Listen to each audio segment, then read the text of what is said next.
Hello dear student, welcome to Utkarsh family.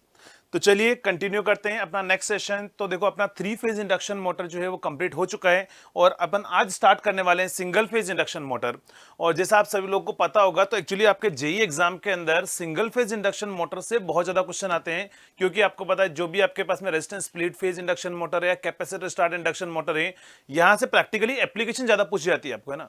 ध्यान रखना ये जो पार्ट होगा ये सारा लगभग थ्योरेटिकल होगा, इसमें लगभग डेरिवेशन नहीं है यहाँ पर सिंगल फेज इंडक्शन मोटर में।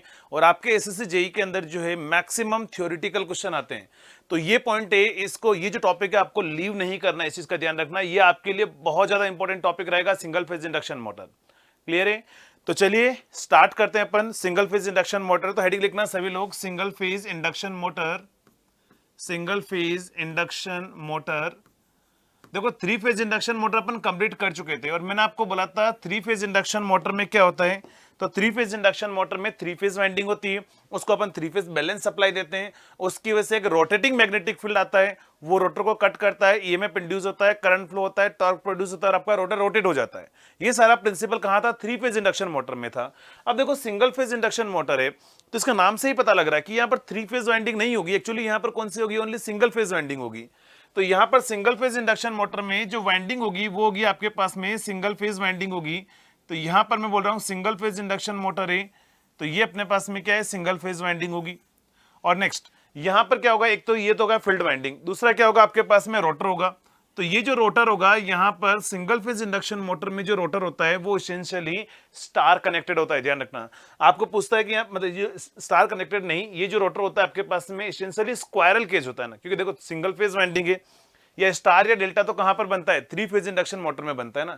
सिंगल फेज इंडक्शन मोटर के अंदर जो होगा ये जो आपके पास में रोटर होगा वो एसेंशियली स्क्वायरल केज होगा। जैसे मैंने आपको बोला था कि इंडक्शन मोटर में दो टाइप के रोटर होते हैं, कौन कौन से? Squirrel cage rotor and slip ring rotor. But मैंने आपको बोला था कि स्लिप रिंग रोटर को अपन कहां यूज करते हैं प्रैक्टिकली? जहां पर हाई स्टार्टिंग टॉर्क की एप्लीकेशन होती है। बट यहां पर तो अपने पास में हाई स्टार्टिंग टॉर्क की एप्लीकेशन है नहीं। यहां पर सिंगल फेज इंडक्शन मोटर जो है इसकी लो स्टार्टिंग टॉर्क की एप्लीकेशन होती है। मतलब जितनी भी अपन यहां पर एप्लीकेशन में यूज करते हैं, आपके घर में आप जितनी भी मोटर यूज कर रहे हो मैक्सिमम सारी कौन सी होती है? इंडक्शन टाइप की होती है। फैन के अंदर, रेफ्रिजरेटर के अंदर, वॉशिंग मशीन के अंदर। तो यहां पर सिंगल फेज आपकी इंडक्शन मोटर होगी। तो मैंने क्या बोला? सिंगल फेज इंडक्शन मोटर जो है वो क्या रहेगी आपके पास में? प्रैक्टिकली इसको अपन बहुत ज्यादा यूज करते हैं। तो पहला इंपॉर्टेंट पॉइंट लिख देना कि जितनी भी अराउंड, मैंने आपको क्या बोला था, पावर सिस्टम में मैक्सिमम जो मशीनरी है 90% मशीन है वो यहाँ पे ज्यादातर मशीन जो है वो इंडक्शन होती है ना। और उन 90% इंडक्शन में से भी ध्यान रखना मेजोरिटी कौन सी होती है? सिंगल फेज इंडक्शन मोटर होती है। प्रैक्टिकली अपन सिंगल फेज इंडक्शन मोटर को बहुत ज्यादा यूज करते हैं, थ्री फेज इंडक्शन मोटर को इतनी ज्यादा अपन यूज नहीं करते हैं। 10% मशीन ही आपके पास में थ्री फेज होती है, 90% जो मशीन होती है वो कौन सी होती है आपके पास में? Single phase induction motor type होती है। तो यहां पर फर्स्ट इंपॉर्टेंट पॉइंट लिखना। फर्स्ट पॉइंट क्या पूछ सकता है कि मेजोरिटी ऑफ मशीन कौन सी होगी? तो सिंगल फेज इंडक्शन मोटर। तो यहां पर लिख देना around around 90% of machine, 90% of machine used in power system are induction, are single phase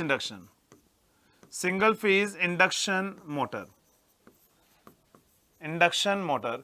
तो जितनी भी अपन 90% जो मोटर यूज करते हैं वो कौन सी होती है? सिंगल फेज इंडक्शन मोटर होती है। क्यों? क्योंकि इसका एक तो सिंपलेस्ट कंस्ट्रक्शन होता है। अब वैसे देखो थ्री फेज का भी कंस्ट्रक्शन सिंपल होता है, लेकिन थ्री फेज के कंपैरेटिव में सिंगल फेज का और कंस्ट्रक्शन सिंपल होता है। और सबसे बड़ा इसका एडवांटेज ये कि अपन सिंगल फेज सप्लाई को इजीली अवेलेबल करवा सकते हैं। जैसे अगर आप देखोगे तो आपके घर पर जो सप्लाई आती है वो कौन सी आती है? थ्री फेज आती है, सिंगल फेज आती है। तो ऑब्वियसली आपको पता है आपके घर पर जो सप्लाई आती है वो सिंगल फेज सप्लाई आती है ना। तो सिंगल फेज अगर सप्लाई है तो इसका मतलब सिंगल फेज सप्लाई है, तो मुझे मोटर भी कौन सी यूज करनी पड़ेगी? Single phase induction motor. मान लो अगर मेरी सिंगल फेज सप्लाई है एंड मैं अगर three phase induction motor use कर रहा हूं तो प्रैक्टिकली पॉसिबल नहीं है कि अपन three phase induction motor use कर ले यहां पर। क्लियर है?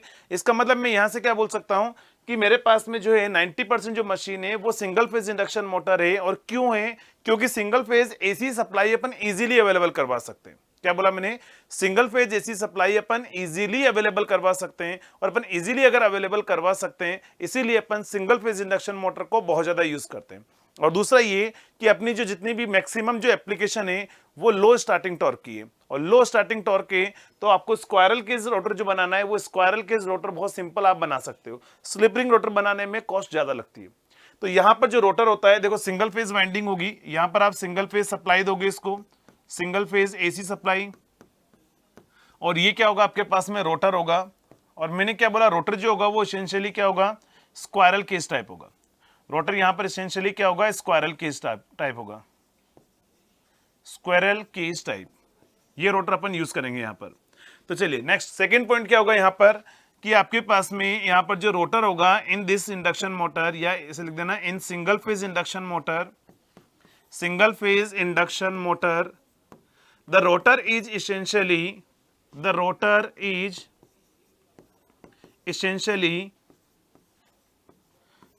essentially squirrel cage type.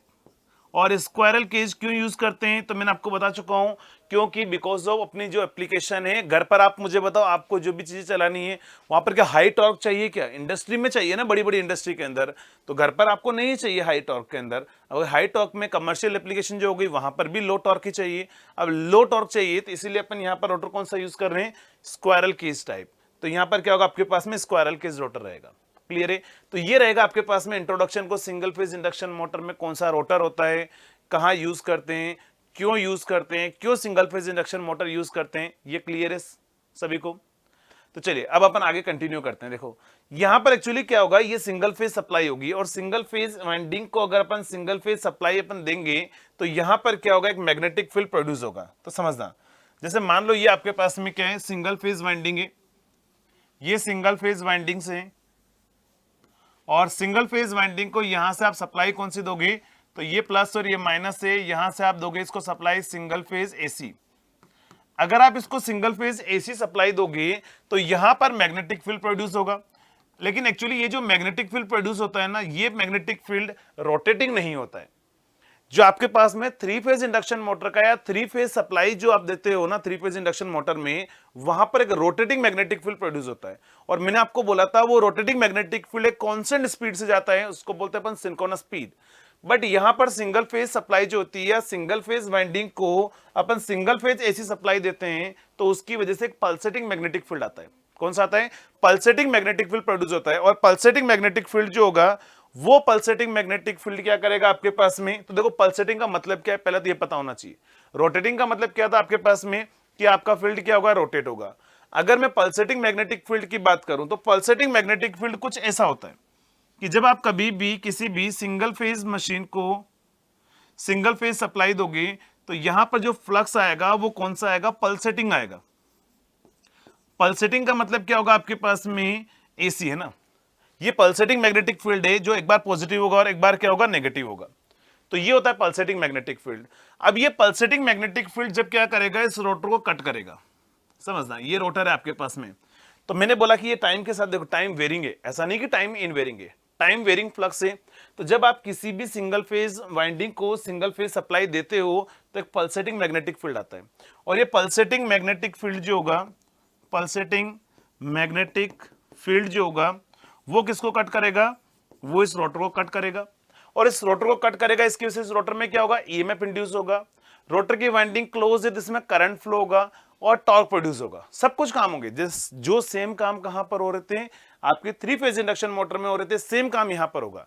लेकिन यहां पर क्या होगा, मैंने क्या बोला, जब आप सिंगल फेज एसी सप्लाई दोगे एक पल्सेटिंग मैग्नेटिक फील्ड आएगा, वो पल्सेटिंग मैग्नेटिक फील्ड इस रोटर को कट करेगा, इस रोटर में ईएमएफ इंड्यूस होगा, करंट फ्लो होगा, टॉर्क प्रोड्यूस होगा। लेकिन फिर भी ये रोटर रोटेट नहीं होगा, क्यों, because of pulsating magnetic field.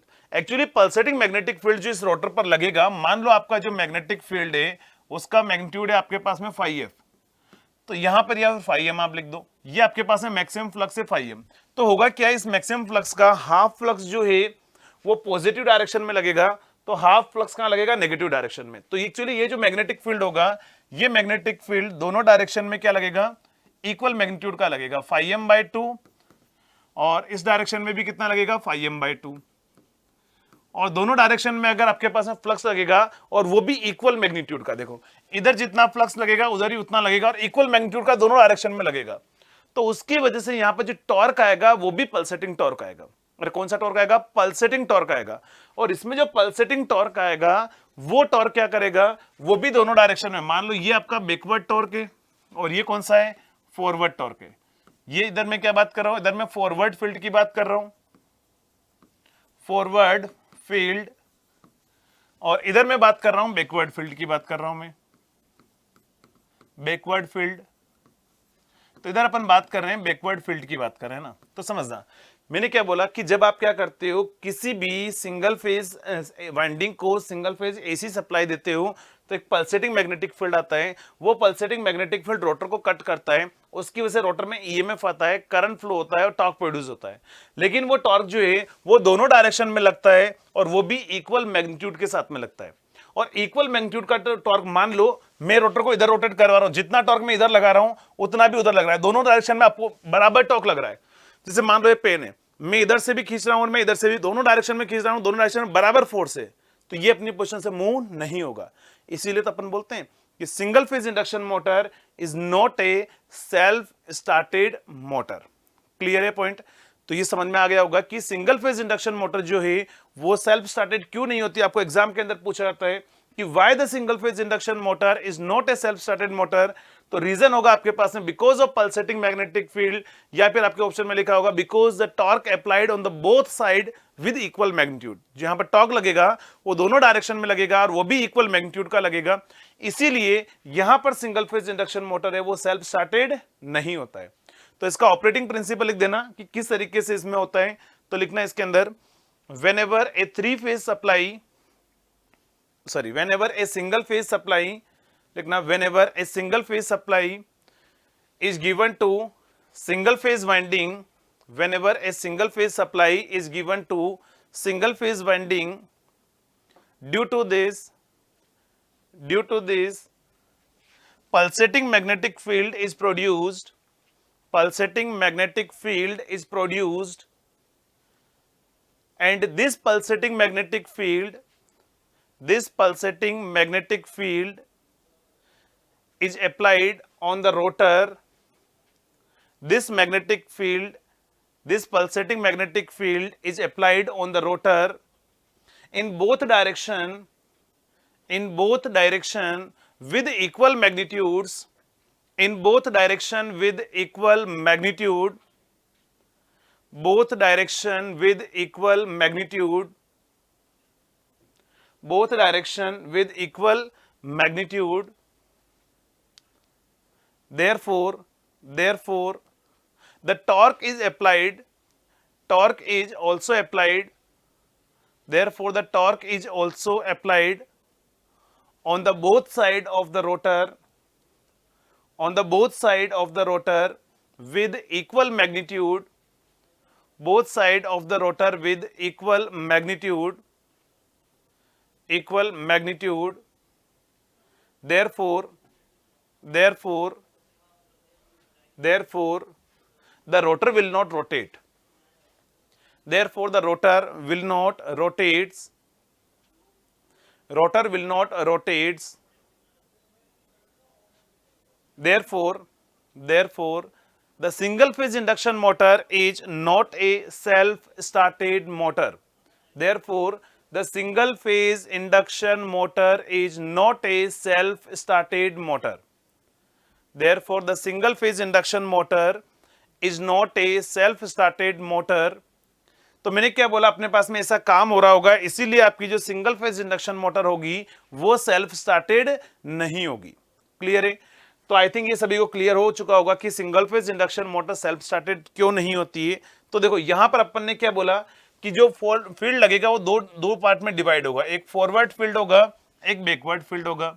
अब देखो ये काम आपने लोगों ने किया होगा, आपने अपने घर पर देखा होगा। एक्चुअली कभी कभार क्या होता है, आपके घर पर जो छत का पंखा होता है ना, उसमें जो फैन होता है वो खराब हो जाता है।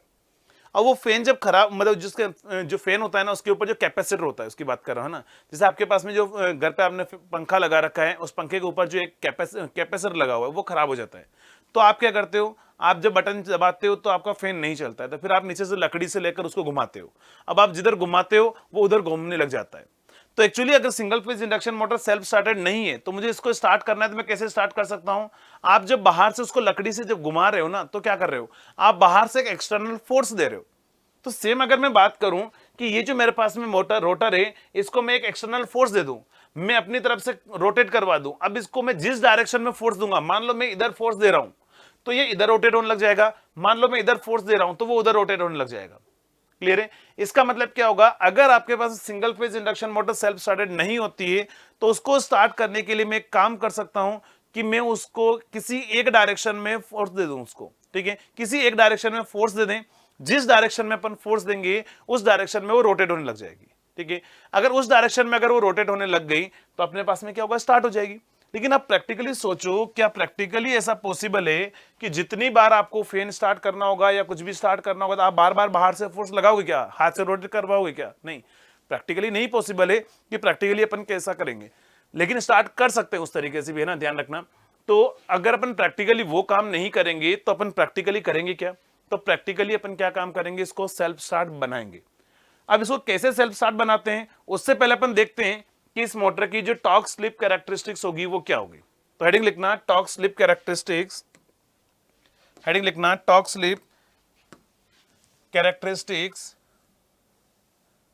Torque slip characteristics, torque slip characteristics. चलिए, तो यहां पर अपन ड्रॉ करते हैं कि टॉर्क स्लिप कैरेक्टरिस्टिक्स क्या होगी। तो देखो यहां पर अपन लिख रहे हैं टॉर्क और यहां पर अपन क्या लिख रहे हैं, स्लिप। तो देखो मैंने क्या बोला कि मेरे पास में जो है एक तो है फॉरवर्ड फील्ड और एक है बैकवर्ड फील्ड। अगर मुझे बोल दिया जाए कि फॉरवर्ड फील्ड में जो आपके पास में रोटर रोटेट होगा उसकी स्लिप क्या होगी, मतलब फॉरवर्ड स्लिप क्या होगी। तो देखो फॉरवर्ड स्लिप क्या होगी, स्लिप होती है आपके पास में एस एफ की मैं बात करूं तो स्लिप क्या होती है, N S minus N R divide by N S. तो ये मेरे पास में क्या है, फॉरवर्ड स्लिप है। अगर मुझे बोलते बताओ बैकवर्ड स्लिप क्या होगी, तो बैकवर्ड स्लिप क्या होगी, तो ये backward slip S of B जो होगा वो होगा एन एस माइनस नहीं होगा, इस बार plus N R by N S होगा। ऐसा क्यों, तो देखो आपके पास में रोटर अगर इधर जा रहा है तो उसको मैं एन आर ले रहा हूं, तो इसके अपोजिट डायरेक्शन में जाएगा अगर तो उसको क्या लेंगे, माइनस एन आर। तो यहां पर आप माइनस एन आर ले लो तो ये माइनस एन प्लस हो जाएगा। तो बैकवर्ड स्लिप जो है ये होती है और फॉरवर्ड स्लिप ये होती है। कभी कभार आपको एग्जाम में यही पूछता है, बताओ फॉरवर्ड स्लिप क्या होती है, बैकवर्ड स्लिप क्या होती है। अब देखो इसको थोड़ा सा अगर अपन मॉडिफाई करें, इसको अगर मॉडिफाई करें तो इसको एक काम करो, ऐसा लिख दो 2 times of N S minus N S plus N R divide by N S. तो देखोगे अगर आप तो इसमें कोई फर्क नहीं है, देखो 2 टाइम्स ऑफ एनएस में से एक एनएस गया फिर से एनएस आ जाएगा, तो सेम बैलेंस इक्वेशन है। अब एक काम कर रहा हूं मैं, यहां से माइनस कॉमन ले लूं तो देखो क्या आ जाएगा, 2 टाइम्स ऑफ एनएस माइनस में कॉमन ले रहा हूं तो ये प्लस का हो जाएगा एनएस और ये माइनस का चला जाएगा एनआर। अगर आप अंदर माइनस का फिर से मल्टीप्लाई करोगे तो सेम इक्वेशन बन जाएगी, माइनस एनआर और डिवाइड बाय क्या होगा, एनएस। तो यहां से काम करो, इसको अगर आप सेपरेट करोगे तो एनएस से एनएस कट जाएगा, तो यहां बचेगा 2, तो यहां बचेगा आपके पास में 2 और ये क्या हो जाएगा, देखो ये हो जाएगा minus NS minus NR divide by NS और ये तो क्या होता है, ये होता है फॉरवर्ड स्लिप। तो यहां से मुझे पता लगा कि जो बैकवर्ड स्लिप है वो क्या है, 2 माइनस फॉरवर्ड स्लिप है, तो 2 माइनस क्या लिख सकता हूं मैं, एसएफ। तो ये रिलेशन आपके लिए इंपॉर्टेंट होगा, बहुत बार आपको एग्जाम में पूछा हुआ है कि बैकवर्ड स्लिप क्या होती है, तो वो 2 टाइम्स ऑफ फॉरवर्ड स्लिप हो जाएगी। क्लियर है? तो ये क्वेश्चन आपके एग्जाम में बहुत बार पूछा जाता है कि फॉरवर्ड स्लिप बताओ, बैकवर्ड स्लिप बताओ, तो आप यहां से आप निकाल कर बता सकते हो कि फॉरवर्ड स्लिप क्या होगी एंड बैकवर्ड स्लिप क्या होगी। क्लियर? तो यहां से मुझे क्या क्या इंपॉर्टेंट पॉइंट पता लगे, पहला मुझे ये पता लगा कि एक्चुअली यहां पर सिंगल फेज इंडक्शन मोटर का जो मैग्नेटिक फील्ड होता है वो रोटेटिंग नहीं होता है, वो पल्सेटिंग होता है। दूसरा पॉइंट मुझे पता लगा कि इस रोटर पर जो टॉर्क लगता है वो दोनों डायरेक्शन में इक्वल मैग्नीट्यूड का लगता है। तीसरा पॉइंट मुझे क्या पता लगा, तीसरा मुझे पता लगा कि यहां पर जो रोटर है वो सेल्फ स्टार्टेड नहीं होता है। फोर्थ पॉइंट क्या पता लगा मुझे कि यहां पर जो है आपके पास में 2 स्लिप आती है, एक फॉरवर्ड स्लिप एंड एक बैकवर्ड स्लिप आती है। फिर यहां पर मैंने क्या बोला कि आपके पास में एक इंपॉर्टेंट पॉइंट क्या है, यहाँ जो रोटर होता है वो एसेंशियली स्क्वायरल केज होता है और स्क्वायरल केज होता है तो इसको अपन बहुत ज्यादा यूज क्यों करते हैं, तो या फिर अपन ज्यादातर जो मशीनरी होती है वो कौन सी होती है, सिंगल फेज इंडक्शन टाइप होती है। यही सारे एग्जाम के क्वेश्चन है आपके, है ना। अगर ये पॉइंट्स अगर आपको पता है तो मैं बोल रहा हूं एग्जाम के आपके सारे क्वेश्चन बन जाएंगे, ठीक है। तो ध्यान रखना ये सभी पॉइंट्स आप सभी लोगों को पता रहने चाहिए। क्लियर? तो चलिए अब अपन आते हैं टॉर्क स्लिप कैरेक्टरिस्टिक्स पर जिसकी अपन बात कर रहे थे। तो देखो मैंने क्या बोला, अब यहां पर मेरे पास में 2 स्लिप आ रही है, एक है फॉरवर्ड स्लिप और ये है मेरे पास में स्लिप 1। यहां पर फॉरवर्ड स्लिप जो होगी वो अप्रोक्सीमेटली क्या होगी, 0 होगी, क्योंकि आपको मैंने बताया था 3 फेज इंडक्शन मोटर में यहाँ 0 लेते हैं और यहाँ पर अपन 1 लेते हैं। और फॉरवर्ड स्लिप को मैं एस से ही नोटेशन यूज कर लेता हूं, तो स्लिप जो होगी वो आपके पास में क्या होगी, 0 होगी। ये एस जो नोटेशन है वो फॉरवर्ड स्लिप के लिए है ना, S F equal to S notation में यूज कर रहा हूं यहाँ पर, तो ये एस होगा। अब यहां कहीं बैकवर्ड स्लिप होगी तो वो क्या होगी बताओ, 2 माइनस ऑफ फॉरवर्ड स्लिप होगी, 2 माइनस फॉरवर्ड स्लिप, इसी को अपन बोलेंगे बैकवर्ड स्लिप होगी अपने पास में। तो देखो यहां पर मैंने आपको बोला यहां पर मेरे पास में क्या होंगे, 2 टॉर्क होंगे, एक फॉरवर्ड टॉर्क और एक बैकवर्ड टॉर्क। तो अगर मैं ओनली फॉरवर्ड टॉर्क की बात करूं तो देखो फॉरवर्ड तो क्या होगा, तो फॉरवर्ड टॉर्क इस डायरेक्शन में लगेगा, ये अपने पास में क्या होगा, फॉरवर्ड फील्ड की वजह से टॉर्क होगा, और ब्रेकिंग के अंदर जो है वो यहां पर जाके स्टॉप हो जाएगा। अगर मैं बैकवर्ड फील्ड की बात करूं तो मैंने क्या बोला, बैकवर्ड फील्ड है वो उसके अपोजिट डायरेक्शन में लगता है, नेगेटिव डायरेक्शन में, तो बैकवर्ड टॉर्क जो आएगा वो इधर आएगा, बैकवर्ड टॉर्क इधर आएगा, और बैकवर्ड फील्ड जो होगा उसकी कैरेक्टरिस्टिक्स ऐसी होगी। तो ये जो है ये कौन सी है, ये फॉरवर्ड फील्ड की कैरेक्टरिस्टिक्स है, फॉरवर्ड फील्ड, फॉरवर्ड फील्ड। और ये कौन सी कैरेक्टरिस्टिक्स है, ये है अपने पास में बैकवर्ड फील्ड, बैकवर्ड फील्ड। तो फॉरवर्ड फील्ड एंड ये है आपके पास में बैकवर्ड फील्ड। और अगर देखोगे आप तो फॉरवर्ड जो टॉर्क लग रहा होगा वो स्टार्टिंग में इतना लग रहा है, तो देखो बैकवर्ड टॉर्क भी उतना ही लग रहा है। यानी कि अगर आप देखोगे कि फॉरवर्ड डायरेक्शन में स्टार्टिंग में जो टॉर्क लग रहा था उतना ही टॉर्क मैंने क्या बोला, बैकवर्ड डायरेक्शन में भी लगेगा, तो ओवरऑल टॉर्क कितना हो गया, 0। तो इसीलिए अगर मैं बात करूं ओवरऑल कैरेक्टरिस्टिक्स की है ना, ये तो आपके पास में अलग अलग है, फॉरवर्ड एंड बैकवर्ड फील्ड की है। अगर मुझे बोलते बताओ कि ओवरऑल कैरेक्टरिस्टिक्स क्या होगी, तो ओवरऑल कैरेक्टरिस्टिक्स अगर आपको बनानी है तो आप क्या करोगे, ओवरऑल टॉर्क स्टार्टिंग में 0 होगा, और नेक्स्ट क्या होगा, यहां पर भी आपके पास में इस तरह से कैरेक्टरिस्टिक्स आएगी, ओवरऑल कैरेक्टरिस्टिक्स। तो ये होगी आपके पास में overall characteristics, overall characteristics of single phase induction motor. तो ये सिंगल फेज इंडक्शन मोटर की ओवरऑल कैरेक्टरिस्टिक्स होगी। तो ये आपके पास में क्या होगी, कंबाइंड कैरेक्टरिस्टिक्स होगी, किसकी, आपके पास में फॉरवर्ड एंड बैकवर्ड फील्ड की, और यही होती है आपके पास में torque slip characteristics of single phase induction motor. तो इसके ऊपर लिख दो, ये क्या आपके पास में torque slip characteristics, torque slip characteristics of single phase induction motor, torque slip characteristics of single phase induction motor. ठीक है, तो ये होगा torque slip characteristics of single phase induction motor. चलिए अब अगर अपन बात करें नेक्स्ट, तो यहां पर मैंने क्या बोला कि सिंगल फेज इंडक्शन मोटर है वो सेल्फ स्टार्टेड नहीं होती। अगर वो सेल्फ स्टार्ट नहीं होती तो मुझे क्या करना होगा, उसको सेल्फ स्टार्ट बनाना पड़ेगा। अब कैसे सेल्फ स्टार्ट बनाएंगे तो समझना, इसको सेल्फ स्टार्ट बनाने के लिए अपन क्या करते हैं, तो ये जो मेरे पास में यहां पर 2 थ्योरी पढ़ते हैं अपन, है ना, इसकी जो प्रॉपर्टी है, स्टार्टिंग प्रॉपर्टी को कैसे सेल्फ स्टार्ट बनाते हैं उसको 2 थ्योरी एक्सप्लेन करती है। कौन सी, एक होती है आपके पास में डीआरएफटी, डीआरएफटी जिसको बोलते हैं अपन double revolving field theory, double revolving field theory.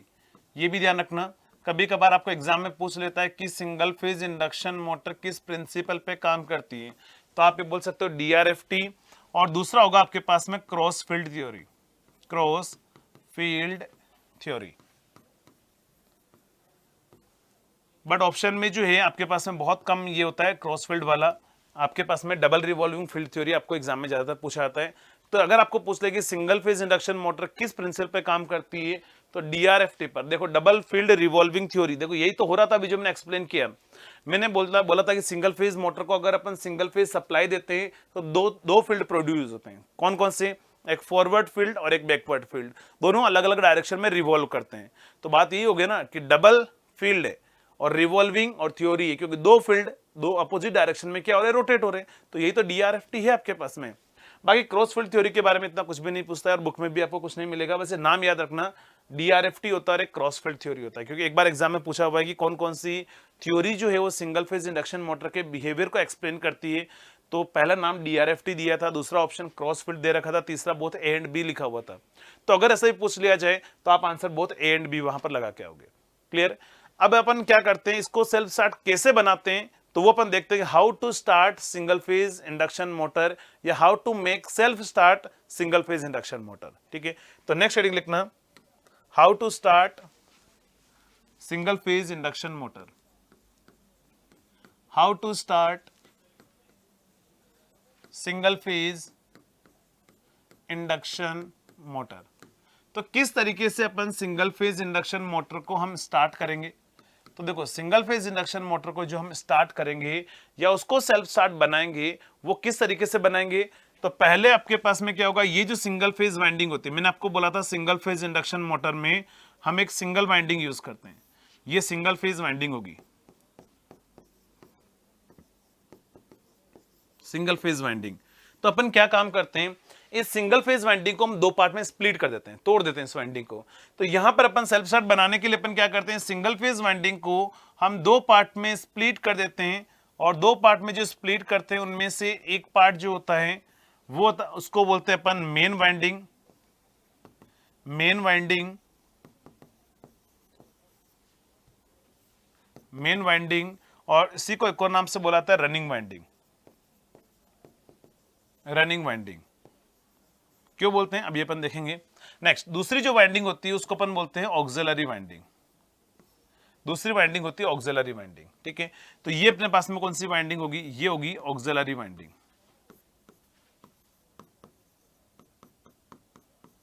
Auxiliary winding. तो अपन क्या काम करते हैं कि अपने पास में जो है मेन वाइंडिंग को दो पार्ट में स्प्लिट करके उसको अपन मेन वाइंडिंग जो आपके पास सिंगल फेज वाइंडिंग है ना, उसको दो पार्ट में स्प्लिट कर देते हैं। एक को अपन बोलते हैं मेन वाइंडिंग या फिर उसी का नाम होता है रनिंग वाइंडिंग, और दूसरी जो वाइंडिंग होती है उसको अपन बोलते हैं रनिंग वाइंडिंग, और दूसरी जो वाइंडिंग होती है उसको अपन बोलते हैं ऑक्सिलरी वाइंडिंग, ऑक्सिलरी वाइंडिंग, या फिर इसी का नाम होता है स्टार्टिंग वाइंडिंग, इसी को अपन क्या बोलते हैं, स्टार्टिंग वाइंडिंग। और ये क्वेश्चन आपको एग्जाम में पूछा जाता है कि अपन सिंगल फेज इंडक्शन मोटर में जो सिंगल फेज वाइंडिंग होती है उसको कौन से दो पार्ट में स्प्लिट करते हैं।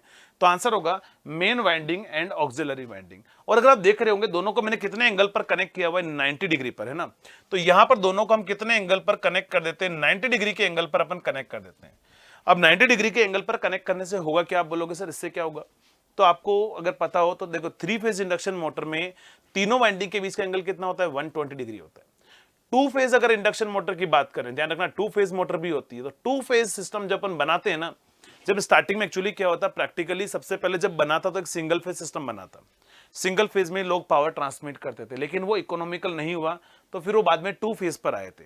लेकिन टू फेज में सिस्टम बनाने के लिए उनको क्या करना पड़ रहा था, तो टू फेज सिस्टम तभी बनता है जब दोनों वाइंडिंग को एक दूसरे को 90 डिग्री पर रखते हैं, है ना। तो दो आपके पास में ये मान लो एक वाइंडिंग है तो दूसरा इसके ऊपर 90 डिग्री आपको रखना पड़ेगा पूरा, है ना।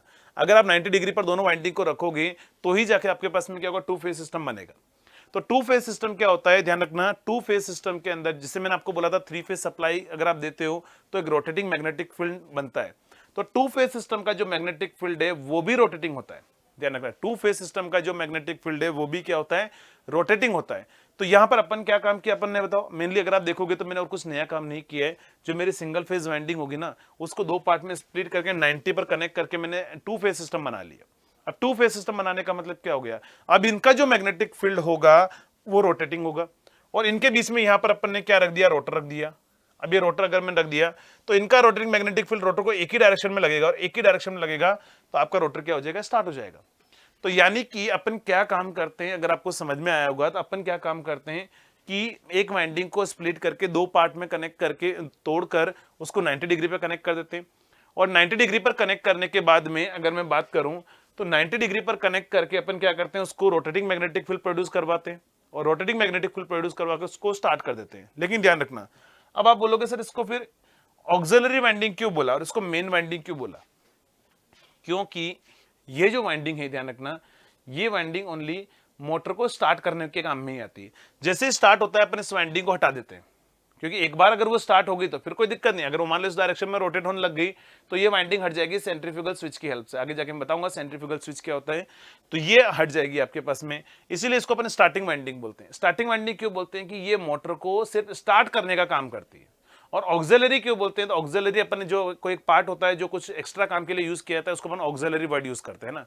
और इसको अपन ने रनिंग वाइंडिंग क्यों बोला, क्योंकि ये वाइंडिंग जो है जब तक आपकी मोटर वर्क करेगी हमेशा कनेक्ट रहेगी, तो ये रनिंग कंडीशन में भी होगी, इसीलिए इसको रनिंग वाइंडिंग बोला है। मेन वाइंडिंग बोला क्योंकि मेन काम तो यही कर रही है ना, ये तो सिर्फ स्टार्ट करने का काम कर रही है, बाकी ये रिस्टार्ट और रनिंग दोनों साइड पर दोनों टाइम पर कनेक्टेड है। तो यहां पर अपन कैसे सेल्फ स्टार्ट बनाया बताओ, तो लिखना है इसके अंदर, लिखना इसके अंदर, in order to make the induction motor, in order to make the induction motor as a self-starting motor, in order to make induction motor as a self-starting motor, self-starting motor,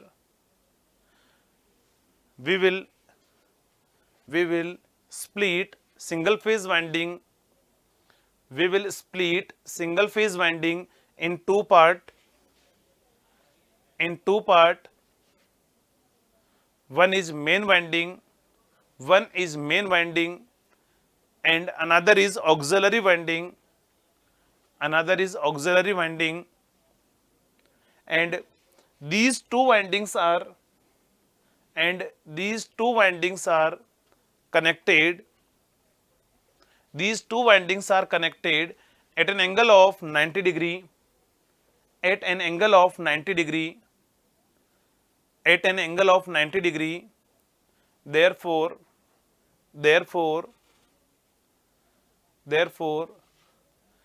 due to this a rotating magnetic field produced, therefore due to this a rotating magnetic field is produced, rotating magnetic field is produced, and which start the rotor, and which start the rotor, which start the rotor or rotate the rotor। तो देखो अपन ने ये काम किया। अब मैंने क्या बोला कि मेन वाइंडिंग को अपन स्टार्टिंग वाइंडिंग मतलब ऑक्सिलरी वाइंडिंग को स्टार्टिंग वाइंडिंग क्यों बोलते हैं, क्योंकि ये सिर्फ स्टार्ट करने का काम आती है। तो यहां पर एक और पॉइंट लिखना, the auxiliary winding is also known as, the auxiliary winding is also known as, auxiliary winding is also known as starting winding,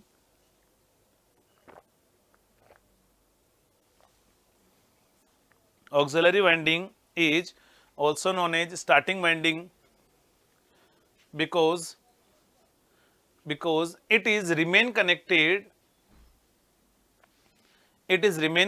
in circuit during starting only, it is remain connected in circuit during starting only, and at appropriate speed we will disconnect this winding, we will disconnect this winding from the circuit with the help of centrifugal switch, with the help of centrifugal switch, with the help of centrifugal switch।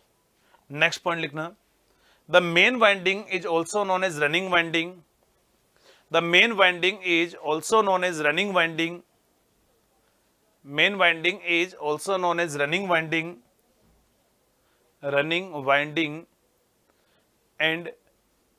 and it is remain connected in the circuit, it is remain connected in circuit throughout the operation, through the operation. तो मैंने क्या बोला, ये हमेशा connect रहेगी और इसको अपन क्या करेंगे, बस स्टार्टिंग में ही यूज करेंगे। क्लियर है? तो ये होता है आपके पास में सिंगल फेज इंडक्शन मोटर को स्टार्ट करने का प्रोसेस की, इस तरीके से अपन उसको सेल्फ स्टार्ट बनाते हैं। ठीक है, नेक्स्ट अब अपन देखते हैं कि सिंगल फेज इंडक्शन मोटर के टाइप्स कौन कौन से होते हैं, कितने टाइप की सिंगल फेज इंडक्शन मोटर होती है। तो नेक्स्ट स्टडी होगा आपके पास में types of single phase induction motor, types of single phase induction motor, types of single phase induction motor. अब सिंगल फेज इंडक्शन मोटर के कितने टाइप्स होते हैं, अगर अपन उसकी बात करें तो टाइप्स की अगर मैं बात करूं तो पहला होता है आपके पास में split phase induction motor, split phase induction motor, इसी को अपन एक और नाम से बोलते हैं resistance split phase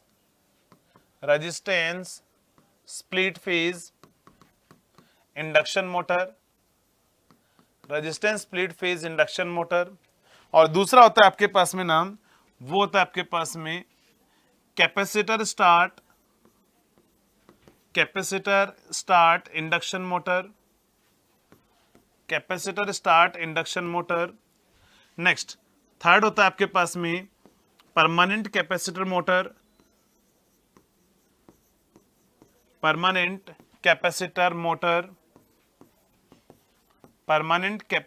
motor. Next fourth part होता है आपके पास में, देखो पहला हो गया स्प्लिट फेज हो गया, कैपेसिटर स्टार्ट हो गया, नेक्स्ट परमानेंट कैपेसिटर मोटर हो गया। इसके बाद में फोर्थ होता है आपके पास में capacitor start capacitor run induction motor. तो नेक्स्ट होगा आपके पास में कैपेसिटर स्टार्ट कैपेसिटर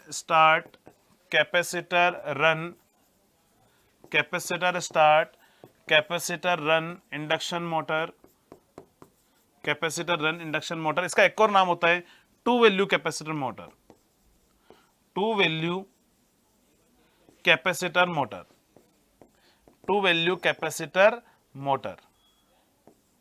नेक्स्ट होता है आपके पास में फिफ्थ, वो होता है आपके पास में स्प्लिट पोल इंडक्शन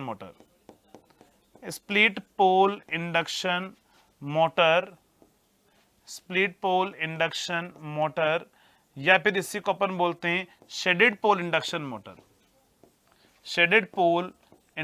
मोटर। तो यहां पर अपने पास में क्या होगा, टोटल मिला के सिंगल फेज इंडक्शन मोटर को अपन 5 पार्ट में क्लासिफाइड करेंगे। Resistance split phase, capacitor start induction motor, capacitor permanent capacitor induction motor, capacitor start capacitor run, और आपके पास में इसी का एक दूसरा नाम होता है। और नेक्स्ट होगा आपके पास में स्प्लिट पोल या शेडेड पोल इंडक्शन मोटर। तो चलिए वन बाय वन स्टार्ट करते हैं। सबसे पहले मैं स्टार्ट कर रहा हूं स्प्लिट फेज इंडक्शन मोटर। तो सबसे पहला पार्ट होगा आपके पास में स्प्लिट फेज इंडक्शन मोटर।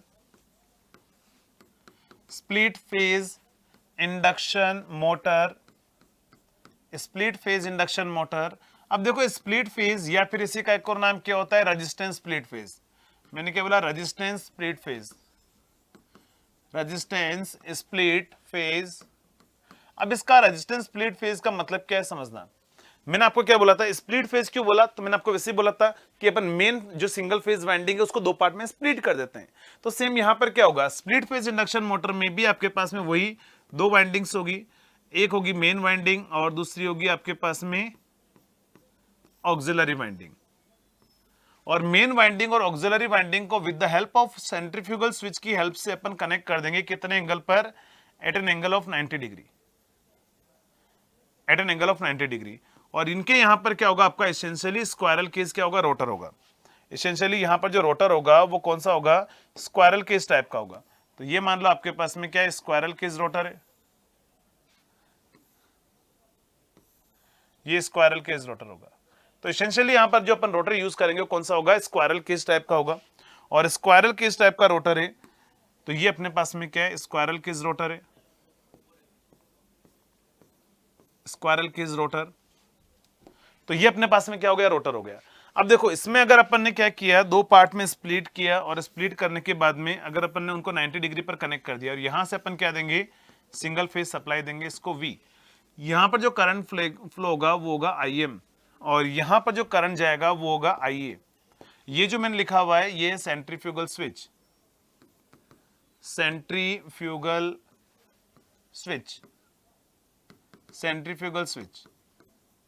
तो देखो ये आपके पास में क्या इस तरह का कंस्ट्रक्शन है, सेंट्रीफ्यूगल स्विच है, और इस तरीके से अपन इसको क्या कर रहे हैं, कंस्ट्रक्ट कर रहे हैं। अब यहां पर अपन जब डिजाइन करते हैं ना, तो अपन यहां पर किस चीज का ध्यान रखते हैं समझना। यहां पर अपने पास में क्या होता है, ये जैसे मान लो आपके पास में क्या है, ये मेन वाइंडिंग है ना, ये है आपकी मेन वाइंडिंग, इनके नाम भी लिख दो आप वन बाय वन। ये है आपकी मेन वाइंडिंग, और ये है आपके पास में ऑक्सिलरी वाइंडिंग, और दोनों 90 डिग्री पर कनेक्टेड है। अब अपन क्या करते हैं, यहां पर एक्चुअली अपने पास जो स्टार्टिंग टॉर्क का फॉर्मूला होता है ना सिंगल फेज इंडक्शन मोटर में, वो ये होता है कि स्टार्टिंग टॉर्क जो होता है वो directly proportional to IM into IA into sine alpha होता है। और ये जो अल्फा होता है वो actually angle between IM and IA होता है। अल्फा किस किस के बीच का एंगल होगा? Angle between IM and IA। ये IM और IA के बीच का एंगल रहता है। तो अपन क्या काम करेंगे, मान लो अगर ऐसा हो जाता है कि IM और IA दोनों सेम फेज में हो, तो एंगल कितना हो जाएगा? जीरो। एंगल जीरो हो गया तो साइन जीरो कितना होता है? जीरो। तो कोई आपकी मोटर स्टार्ट नहीं होगी। यानी ऐसा नहीं है कि अपन दो पार्ट में स्प्लिट करके 90 डिग्री पर कनेक्ट कर दे तो स्टार्ट हो जाएगी, नहीं, यहां पर ऐसा नहीं होगा। यहां पर आपको दोनों के बीच का कुछ ना कुछ एंगल मेंटेन करना पड़ेगा। तो उसके लिए अपन क्या काम करते हैं कि यहां पर इसके अंदर अपन जो ऑक्सिलरी वाइंडिंग में जो रेजिस्टेंस होता है RA और इसका रेजिस्टेंस रिएक्टेंस क्या होगा? XA। यहां का रेजिस्टेंस क्या होता है? RM। और ये क्या हो जाएगा आपके पास में? XM। ये क्या होगा? XM। तो अपन क्या काम करते हैं, ऑक्सिलरी वाइंडिंग का जो R/X का जो रेशियो होता है ना, RA डिवाइड बाय XA का जो रेशियो होता है वो अपन ज्यादा रखते हैं किससे? मेन वाइंडिंग से, RM डिवाइड बाय XM से। तो यहां पर अपन क्या काम करते हैं कि ऑक्सिलरी वाइंडिंग में अपन जो है रेजिस्टेंस ज्यादा रखते हैं और मेन वाइंडिंग का रेजिस्टेंस अपन क्या करते हैं? कम रखते हैं। अब देखो रेजिस्टेंस आपके पास में R बराबर क्या आपके पास में rho into L divide by A है। रेजिस्टेंस ज्यादा रखने का मतलब क्या होता है कि अपन उसका जो एरिया अगर अपन कम रखें, एरिया कम रखने का मतलब क्या होता है? थिन वायर अपन यूज करें, पतला तार अपन यूज करें ना, थिन वायर यूज करके अपन रेजिस्टेंस बढ़ा सकते हैं। तो एक्चुअली अपन ऑक्सिलरी वाइंडिंग में क्या करते हैं, अपन thin wire and large number of turns अपन यूज करते हैं। किसमें? ऑक्सिलरी वाइंडिंग में थिन वायर और large number of turns use करेंगे तो उसका रेजिस्टेंस आपका बढ़ जाएगा। लेकिन यहां पर अपन थिक वायर और small number of turns use करते हैं। ये एग्जाम में क्वेश्चन पूछा जाता है कि ऑक्सिलरी वाइंडिंग और मेन वाइंडिंग में कौन सा वायर जो है थिन वायर होता है, कौन सा वायर थिक होता है, किसमें नंबर ऑफ टर्न्स ज्यादा होते हैं? तो नंबर ऑफ टर्न्स किसमें ज्यादा होते हैं? ऑक्सिलरी वाइंडिंग में, क्योंकि इसका रेजिस्टेंस ज्यादा करते हैं अपन। ठीक है, तो ये पॉइंट भी अपन लिख देंगे आगे जाने के बाद में। या फिर ये भी पूछा था आपको कि R/X का रेशियो किस में ज्यादा होता है? तो ध्यान रखना R/X का रेशियो जो है वो ऑक्सिलरी वाइंडिंग में ज्यादा रखता है। तो यहां पर इंपॉर्टेंट पॉइंट क्या होंगे लिखना है यहां पर, क्योंकि यहां पर मैंने क्या बोला, इस इंडक्शन मोटर में कोई डेरिवेशन नहीं है, सारा थ्योरेटिकल पॉइंट है और सारे एग्जाम में थ्योरेटिकल क्वेश्चन नहीं आते हैं और आपका SSJ पूरा थ्योरेटिकल है, इसीलिए यहां पर ज्यादा क्वेश्चन पूछा जाता है यहां से। तो लिखना है इसके अंदर फर्स्ट पॉइंट लिखना, in case of split phase induction motor, in case of split phase induction motor the field winding is divided, the field winding is divided into two parts. Field winding is divided into two parts. One is main winding and another is auxiliary winding. One is main winding and another is auxiliary winding. One is main winding and another is auxiliary winding. And both the windings are connected. And both the windings are connected at an angle of 90 degree. At an angle of 90 degree,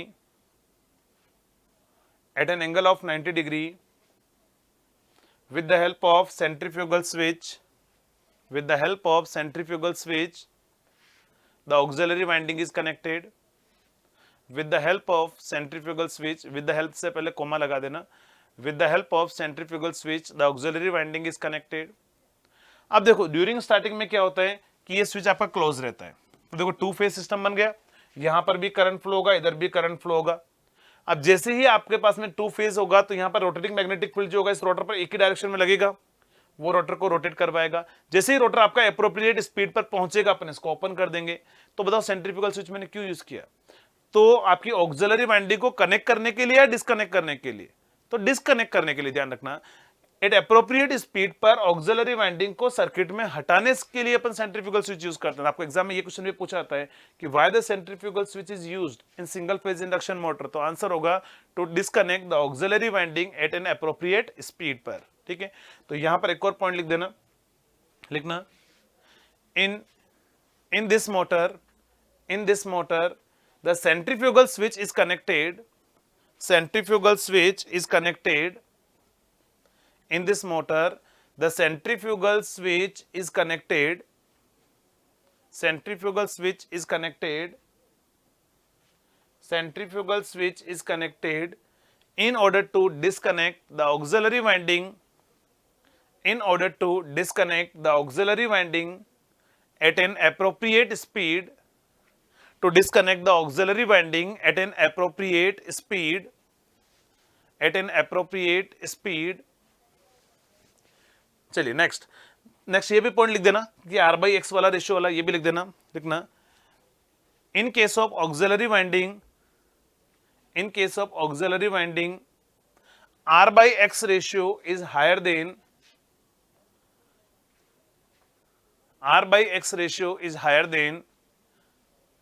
the main winding, तो यहां पर अपन R by X का ratio अपन ज्यादा रखते हैं। कैसे बनाते हैं? तो यहां पर नेक्स्ट पॉइंट लिख देना, in auxiliary winding thin wire and large number of turns are used,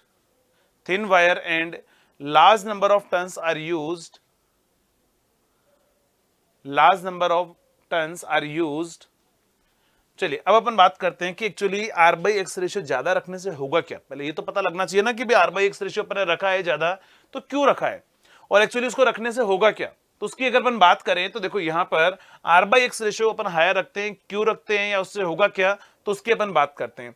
तो देखो यहां पर अगर अपन बात करें यहां पर R by X रेशियो के लिए, तो यहां पर अगर ये जो आपका सप्लाई वोल्टेज है इसको मैं रेफरेंस मान के चल रहा हूं, देखो ये आपका सप्लाई वोल्टेज है, इसको मैं रेफरेंस मान के चल रहा हूं।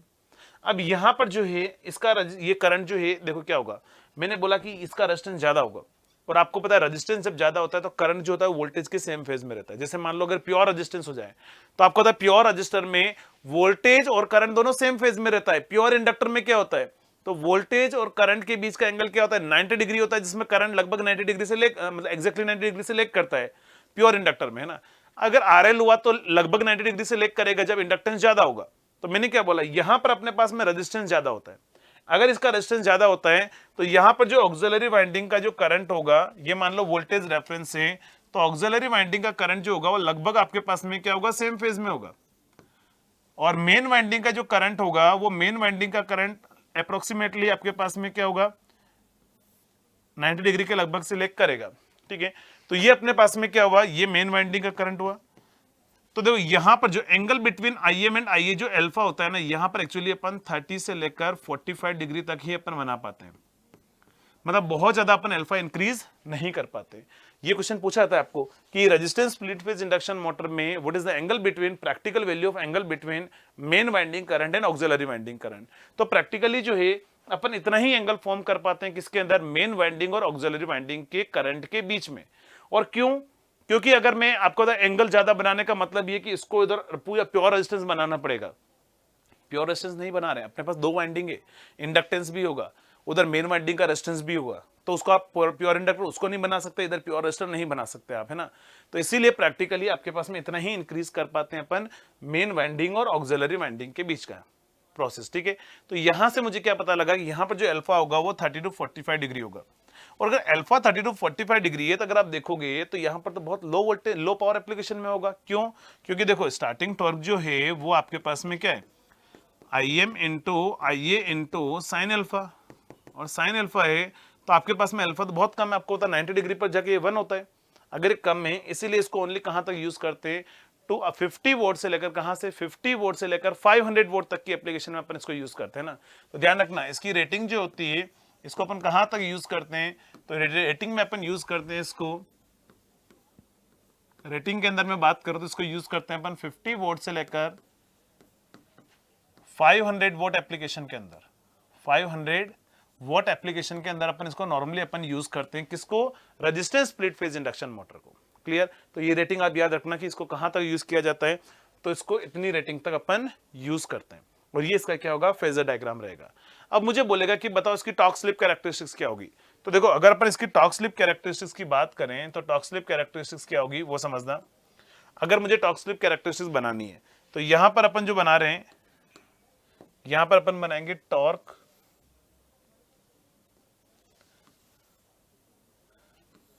और इधर स्लिप रहेगा आपके पास में ना। तो टॉर्क स्लिप कैरेक्टरिस्टिक्स है, तो ये टॉर्क रहेगा और यहां पर अपन बनाएंगे स्लिप कैरेक्टरिस्टिक्स, है ना। तो देखो मैंने आपको क्या बोला कि आपके पास में क्या है, प्रॉब्लम ये आ रही है कि यहां पर देखो ड्यूरिंग स्टार्टिंग में अगर आप देख रहे होंगे इसके अंदर, तो ड्यूरिंग स्टार्टिंग में तो आपकी मोटर एज ए किसकी तरह काम कर रही है, एज ए टू फेज की तरह काम कर रही है। अरे ड्यूरिंग स्टार्टिंग में जब स्विच क्लोज है तो दो टू फेज सिस्टम है, और मैंने बोला टू फेज इंडक्शन मोटर है वो सेल्फ स्टार्टेड होती है, और single phase induction motor self started नहीं होती। अगर टू फेज इंडक्शन मोटर है तो टू फेज की जो कैरेक्टर सेल्फ स्टार्टिंग यानी कि स्टार्टिंग टॉर्क आएगा उसका। तो ये जो मैं कैरेक्टरिस्टिक्स बना रहा हूं ध्यान रखना, ये कैरेक्टरिस्टिक्स किसके लिए, ये टू फेज इंडक्शन मोटर की है। और सिंगल फेज इंडक्शन मोटर की अगर मैं बात करूं तो सिंगल फेज इंडक्शन मोटर की कैरेक्टरिस्टिक्स कुछ इस तरह की रहती है। सिंगल फेज इंडक्शन मोटर की जो कैरेक्टरिस्टिक्स है वो कुछ इस तरह की रहती है।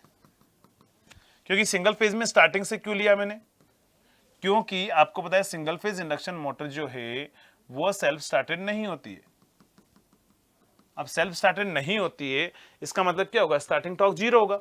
और वही तो अपन ने यहां पर बनाया था, देख सकते हो कैरेक्टरिस्टिक्स के अंदर, यहां पर अपन ने जब कैरेक्टरिस्टिक्स बनाई थी, ये देखो स्टार्टिंग टॉर्क ओवरऑल कैरेक्टरिस्टिक्स 0 था।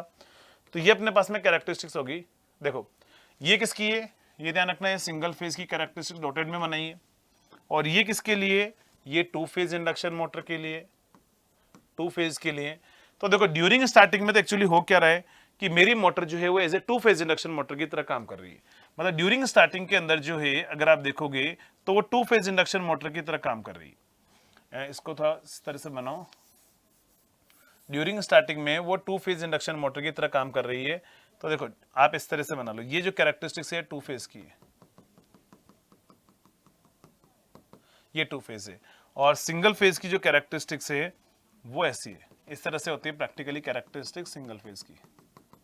तो ये सिंगल फेज है।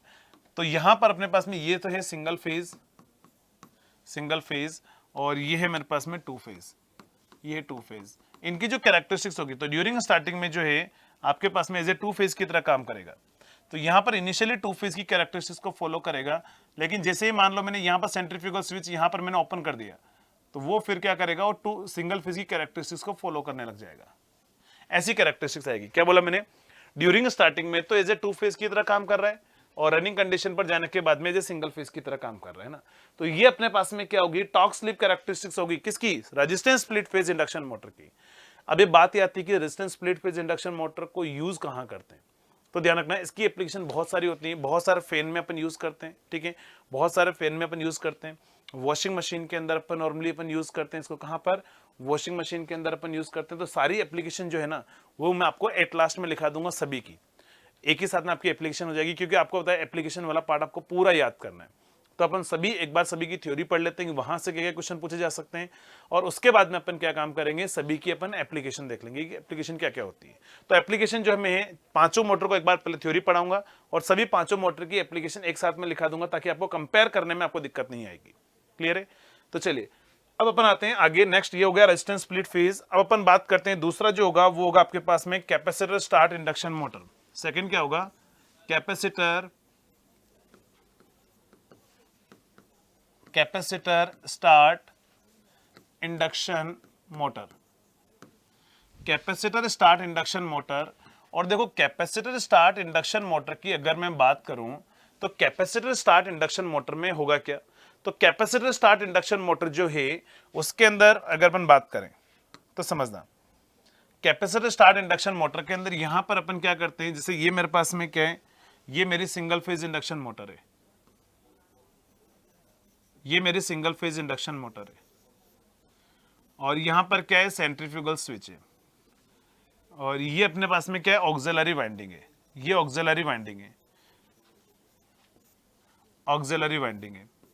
यहां पर अपन क्या काम करेंगे कि अपन जो रोटर यूज करेंगे वो मैंने क्या बोला, एसेंशियली स्क्वायरल केस टाइप होगा। तो ये स्क्वायरल केस रोटर हो गया। अब यहां पर अपन क्या काम करते हैं, पहले तो अपन रेजिस्टेंस में चेंज रख रहे थे, अब इस बार अपन क्या करते हैं, यहां पर कैपेसिटर कनेक्ट कर देते हैं। अब इस कैपेसिटर कनेक्ट करने से होगा क्या, तो उसकी बात अपन करते हैं। तो ये देखो आपका है सेंट्रीफ्यूगल स्विच ऐसे, यहां पर आपका सप्लाई का जो वोल्टेज है वो है आपका V है, यहां से जो मेन वाइंडिंग में करंट फ्लो हो रहा है वो आपका IM है, यहां से ऑक्सिलरी वाइंडिंग में जो करंट जा रहा है वो आपका IA है। ये आपका रोटर जो है वो क्या है, एसेंशियली क्या है, स्क्वायरल केज रोटर है।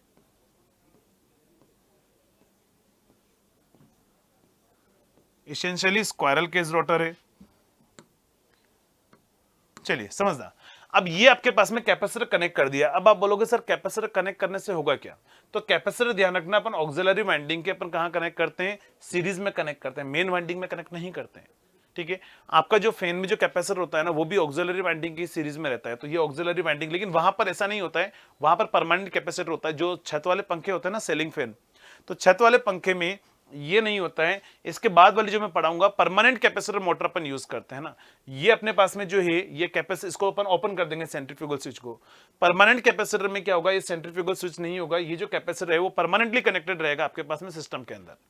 तो देखो यहां से अगर मैं बात करूं, ये मेरे पास में क्या है, मोटर है, और इसके अंदर अगर मैं बात करें, देखो आपके पास में सप्लाई वोल्टेज V है और ये आपके पास में IM है। तो ये सप्लाई वोल्टेज V को मैं रेफरेंस रख रहा हूं। IM करंट जो होगा वो मैंने क्या बोला, सप्लाई वोल्टेज V से क्या करेगा, लेग करेगा।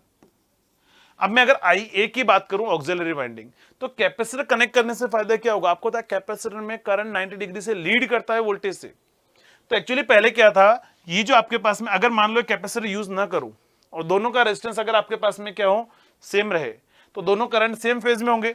बट कैपेसिटर कनेक्ट करने से वो क्या करेगा, उस ऑक्सिलरी वाइंडिंग के करंट को लीड करवा देगा, और ये जो एंगल हो जाता है वो लेस देन 90 डिग्री, मतलब अप्रोक्सीमेटली 80 टू 85 डिग्री तक ले जाते हैं अपन।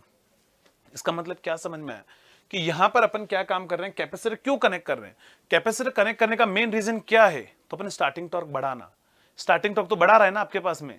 आपको एग्जाम में पूछे, एग्जाम में ऐसा क्वेश्चन पूछा हुआ है आपके कि अपन सिंगल फेज इंडक्शन मोटर में कैपेसिटर क्यों कनेक्ट करते हैं, तो ऑप्शन में ऐसा भी होता है उसको सेल्फ स्टार्ट बनाने के लिए, एक ऑप्शन में ऐसा भी होता है स्टार्टिंग करंट को इंक्रीज करने के लिए। तो देखो सेल्फ स्टार्ट बनाने के लिए तो मैं रेजिस्टेंस से भी बना सकता हूं ना।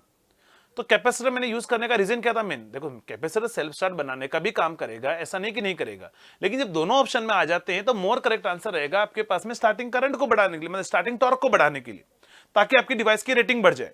तो यहां पर देखो मैंने आपको लिखा है कि स्टार्टिंग टॉर्क जो होता है वो स्टार्टिंग टॉर्क रहता है आपके पास में IM into IA into sine alpha, IM into IA into sine alpha, sine alpha. और अगर मैं बात करूं ये अल्फा की, अगर मैं बात करूं जो अल्फा रहेगा आपके पास में वो अल्फा IM एंड IA के बीच का एंगल रहेगा, और अल्फा IM और IA के बीच का एंगल रहेगा। तो यहां से अपन बात करें कि ये जो अल्फा अगर मैंने बढ़ा दिया तो साइन की वैल्यू बढ़ जाएगी, साइन की वैल्यू बढ़ जाएगी तो आपका स्टार्टिंग टॉर्क बढ़ जाएगा, और स्टार्टिंग टॉर्क अगर आपके पास में बढ़ गया तो मैं क्या बोल सकता हूं कि मेरे पास में डिवाइस की रेटिंग बढ़ जाएगी। इसीलिए तो अपन कैपेसिटर स्टार्ट इंडक्शन मोटर को अपन कितनी रेटिंग एप्लीकेशन तक अपन यूज करते हैं, तो वो होता है आपके पास में 500 से लेकर वोट से लेकर 750 वोट एप्लीकेशन तक अपन यूज करते हैं।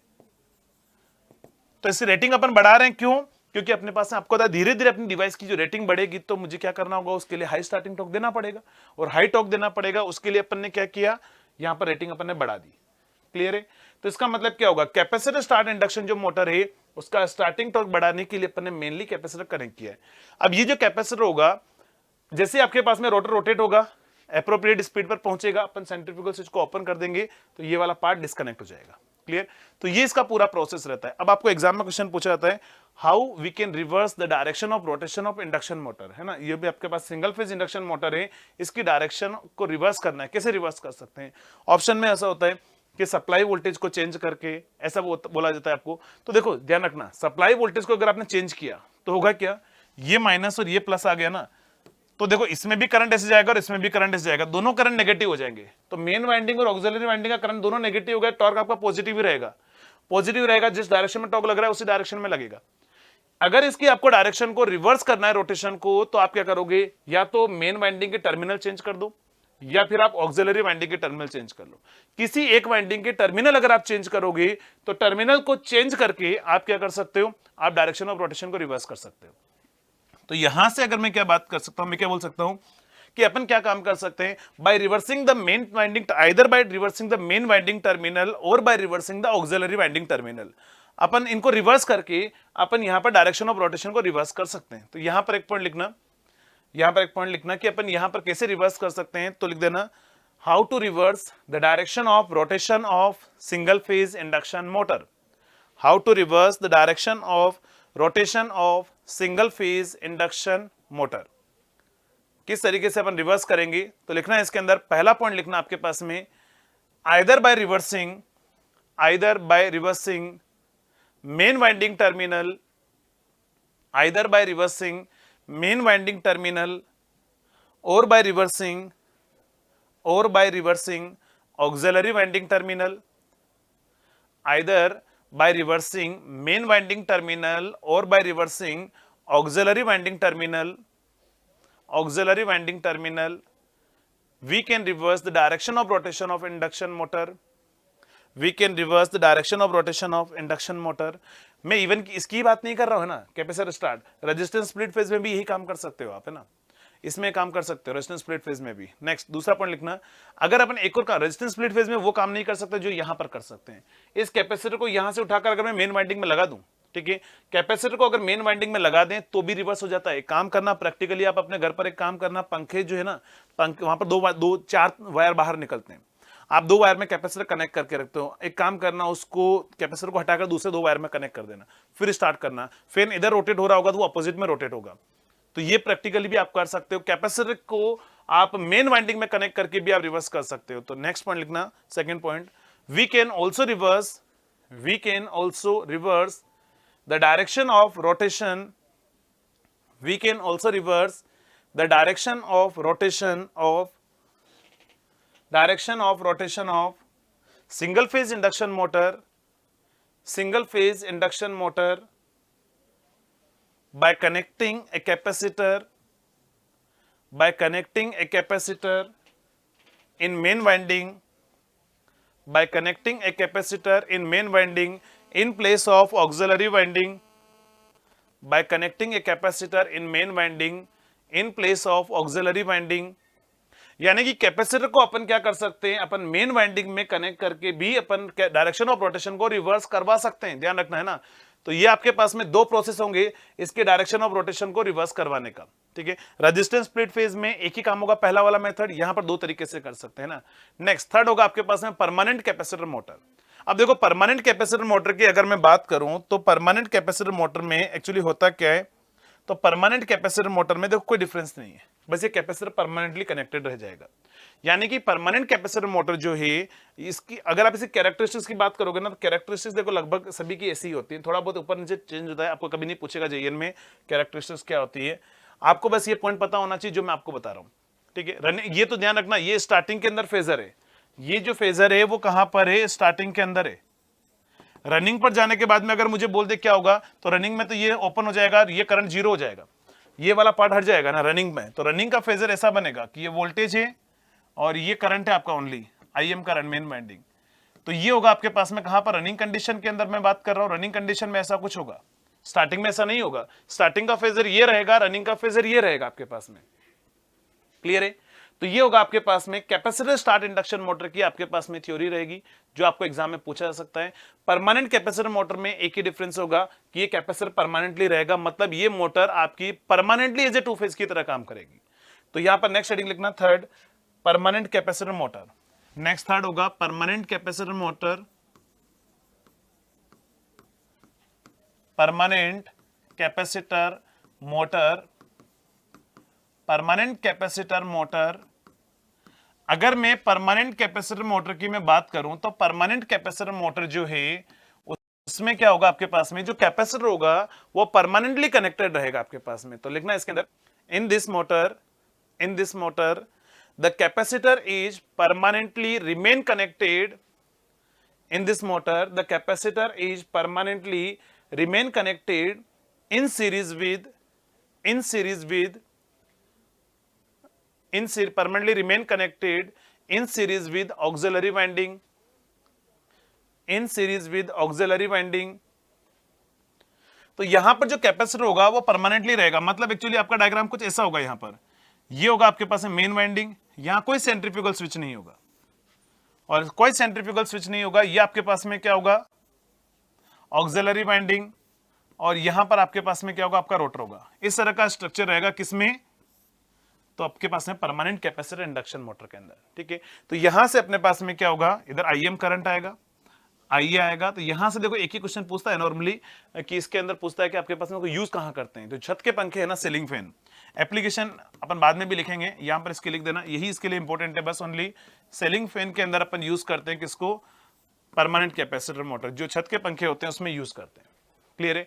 तो ये आपकी एप्लीकेशन होगी परमानेंट कैपेसिटर मोटर की। और मैंने क्या बोला कि परमानेंट कैपेसिटर मोटर में यहां पर कोई भी सीलिंग फैन नहीं होता, मतलब आपके पास में कोई भी सेंट्रीफ्यूगल स्विच नहीं होता है। और सेंट्रीफ्यूगल स्विच नहीं होता है मतलब क्या होता है, ये जो ऑक्सिलरी वाइंडिंग है इसका नाम क्या बोलते हैं अपन, ऑक्सिलरी वाइंडिंग। तो देखो ऑक्सिलरी वाइंडिंग जो है, मैंने क्या बोला, ऑक्सिलरी वाइंडिंग जो है वो हमेशा कहां पर कनेक्ट रहेगी आपके पास में, थ्रू आउट ऑपरेशन कनेक्ट रहेगी। मतलब अगर आप देखोगे तो यहां पर स्विच ओपन ही नहीं होगा, अगर ओपन नहीं होगा तो ये permanently as a two phase motor की तरह काम करती है। तो बस आपको एक ही पॉइंट याद रखना है, यहां पर जो पूछा जाएगा वो पूछा जाएगा आपको सिर्फ ओनली एप्लीकेशन के बारे में, बाकी इसके अलावा कोई इंपॉर्टेंट पॉइंट नहीं है, ठीक है। इसके बाद में जो है फोर्थ है वो आपका सबसे ज्यादा इंपॉर्टेंट है, और वो कौन सा है, capacitor start capacitor run induction motor. तो नेक्स्ट आपके पास में हेडिंग होगा कैपेसिटर स्टार्ट, फोर्थ होगा आपके पास में capacitor start capacitor run, capacitor start capacitor run induction motor. और कैपेसिटर स्टार्ट कैपेसिटर रन की अगर अपन बात करें तो आपको एग्जाम के अंदर ये बहुत बार पूछा जाता है, और इसके बारे में बहुत ज्यादा क्वेश्चन भी पूछा जाता है एग्जाम के अंदर। मोस्टली अगर आपको आएगा क्वेश्चन या तो यहां से आएगा, नहीं तो आएगा आपको शेडेड पोल इंडक्शन मोटर से, है ना। मैंने क्या बोला, या तो यहां से पूछेगा, नहीं तो आपको शेडेड पोल इंडक्शन मोटर से क्वेश्चन पूछा जाएगा। तो अगर अपन बात करें यहां पर पहले पॉइंट की, तो देखो पहले इसका आप सर्किट डायग्राम बना लो, क्या होगा। तो ये आपके पास में क्या है, मेन वाइंडिंग है, ये मेन वाइंडिंग है। यहां पर अपने पास में क्या होगा, ये रोटर है, और मैंने क्या बोला, रोटर कौन सा होगा, एसेंशियली स्क्वायरल केज होगा। ये मेरे पास में क्या होगा, नेक्स्ट सेकेंड वाइंडिंग होगी ऑक्सिलरी वाइंडिंग, और यहां पर अपन एक कैपेसिटर यूज करेंगे ना, यहां पर एक कैपेसिटर यूज करेंगे, और दूसरा जो कैपेसिटर होगा वो यहां पर होगा। वैसे भी इसको आपको पता है यहां, और यहां होगा सेंट्रीफ्यूगल स्विच। तो ये होगा आपका सेंट्रीफ्यूगल स्विच, और यहां पर दो कैपेसिटर होगा, एक होगा स्टार्टिंग कैपेसिटर और दूसरा होगा रनिंग कैपेसिटर, ठीक है। और यहां से आप सप्लाई वोल्टेज देके चलोगे तो वो वोल्टेज होगा आपके पास में V, यहां से करंट आ जाएगा आपके पास में IM, यहां से करंट जो आएगा वो आएगा IA। और मैंने क्या बोला, यहां जो रोटर रहेगा वो आपका एसेंशियली क्या होगा, स्क्वायरल केज रोटर होगा, ठीक है। तो ये डायग्राम होता है किसका, आपके पास में capacitor start capacitor run induction motor का। तो देखो capacitor start capacitor run induction motor में अगर आप देख रहे होंगे तो दो कैपेसिटर यूज करते हैं, तभी तो इसको बोलते हैं टू वैल्यू कैपेसिटर मोटर। तो मैंने आपको लिखाया था स्टार्टिंग में इसका नाम, कि इसका एक और नाम होता है two value capacitor motor. Two value क्यों होता है वो आपको समझ में आ गया होगा, क्योंकि टू वैल्यू कैपेसिटर मोटर में क्या होंगे, दो कैपेसिटर होंगे, दोनों किसमें होंगे, आपके पास पैरेलल के अंदर होंगे। तो इसका एक और नाम होगा आपके पास में, मैंने क्या बोला, टू वैल्यू कैपेसिटर मोटर। बहुत बार आपको एग्जाम में इससे क्वेश्चन पूछा जाता है, टू वैल्यू कैपेसिटर मोटर। अब देखो एक और कैपेसिटर लगाने से फायदा क्या मिला, आप बोलोगे सर क्या बेनिफिट मिला। तो यहां पर बेनिफिट ये मिलता है कि जब अपने पास में और कैपेसिटर, देखो जब ये कैपेसिटर नहीं था, जब ओनली वही कैपेसिटर था, तब मैंने आपको फेजर डायग्राम बनवाया था कि ये अगर आपका वोल्टेज V अगर रेफरेंस वोल्टेज है, ये वोल्टेज V रेफरेंस है, तो IM करंट लीक करेगा, और IM करंट अगर लीक करेगा तो यहां पर मैंने ड्रॉ किया था आपका IM करंट, ये होगा IM करंट। और मैंने बोला था ये IA करंट जो है वो लीड करेगा 90 डिग्री से, और यहां पर जो आपका एंगल था वो अल्फा लेस देन 90 था। लेकिन और कैपेसिटेंस बढ़ने की वजह से और करंट क्या होगा आपके पास में, लीड करेगा, और लीड करने की वजह से ये जो एंगल होता है ना IM और IA के बीच का एंगल, वो ग्रेटर देन 90 बन जाता है। तो यहां पर आपको एग्जाम में क्वेश्चन पूछता है कि ड्यूरिंग स्टार्टिंग के अंदर जब अपन टू वैल्यू कैपेसिटर मोटर को स्टार्ट करते हैं तो IM और IA के बीच का एंगल क्या होता है, तो ग्रेटर देन 90 डिग्री होता है। लेकिन जैसे आपके पास ग्रेटर देन 90 होने से क्या होगा, एक्चुअली आपके पास में टॉर्क बढ़ जाएगा। अपन क्या करते हैं एक्चुअली, यहां पर ये करते हैं, टॉर्क बढ़ाते हैं, टॉर्क बढ़ाने की कोशिश करते हैं। तो यहां पर टॉर्क जो है वो क्या हो रहा है, आपका इंक्रीज हो रहा है। और टॉर्क अगर आपके पास में बढ़ जाएगा, अगर मैं बात करूं टॉर्क बढ़ गया तो मैं क्या बोलूंगा मेरे पास में, तो यहां पर टॉर्क बढ़ गया। तो मैंने आपको बोला था कैपेसिटर स्टार्ट इंडक्शन मोटर जो है वहां पर भी अपन टॉर्क बढ़ा रहे थे, और टॉर्क बढ़ गया। तो आपको एग्जाम में क्वेश्चन पूछा जाता है कि सबसे हाईएस्ट स्टार्टिंग टॉर्क किसका होता है, या सबसे हाईएस्ट स्टार्टिंग टॉर्क एप्लीकेशन में किसको यूज करोगे। तो आंसर आएगा capacitor start capacitor run induction motor. ये बहुत बार आपको एग्जाम के अंदर क्वेश्चन पूछा हुआ है कि हाईएस्ट स्टार्टिंग टॉर्क एप्लीकेशन में हम कौन सी मोटर यूज करते हैं। तो आंसर होगा capacitor start capacitor run. Option में या तो ये दिया होगा, नहीं तो दे रखा होगा आपके पास टू वैल्यू कैपेसिटर मोटर, ये भी नहीं दे रखा होगा तो आपको ऐसा दे रखा होगा कैपेसिटर रन टाइप, ठीक है। तीनों में से कोई एक ऑप्शन में आपको दे रखा होगा।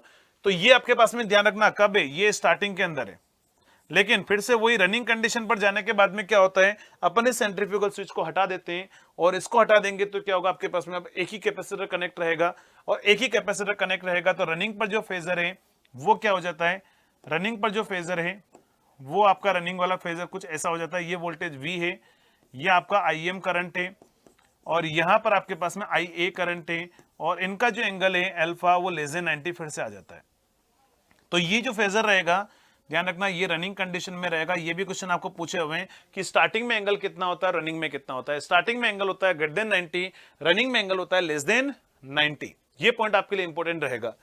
तो देखो यहां पर इंपॉर्टेंट पॉइंट कौन कौन से हैं, तो पहली चीज तो यहां पर दो कैपेसिटर यूज करते हैं, starting capacitor and running capacitor. दूसरी चीज अगर मैं बात करूं तो दूसरा आपको एग्जाम के अंदर क्वेश्चन ये पूछता है कि हाईएस्ट स्टार्टिंग टॉर्क एप्लीकेशन में किसको यूज करते हैं, इसको यूज करते हैं। हाईएस्ट पावर फैक्टर किसका होता है, तो वो भी हाईएस्ट पावर फैक्टर भी इसी का होता है। तो यहां पर इंपॉर्टेंट पॉइंट है वो लिख दो जो आपको एग्जाम में पूछा जाएगा। तो लिखना यहां पर दिस मोटर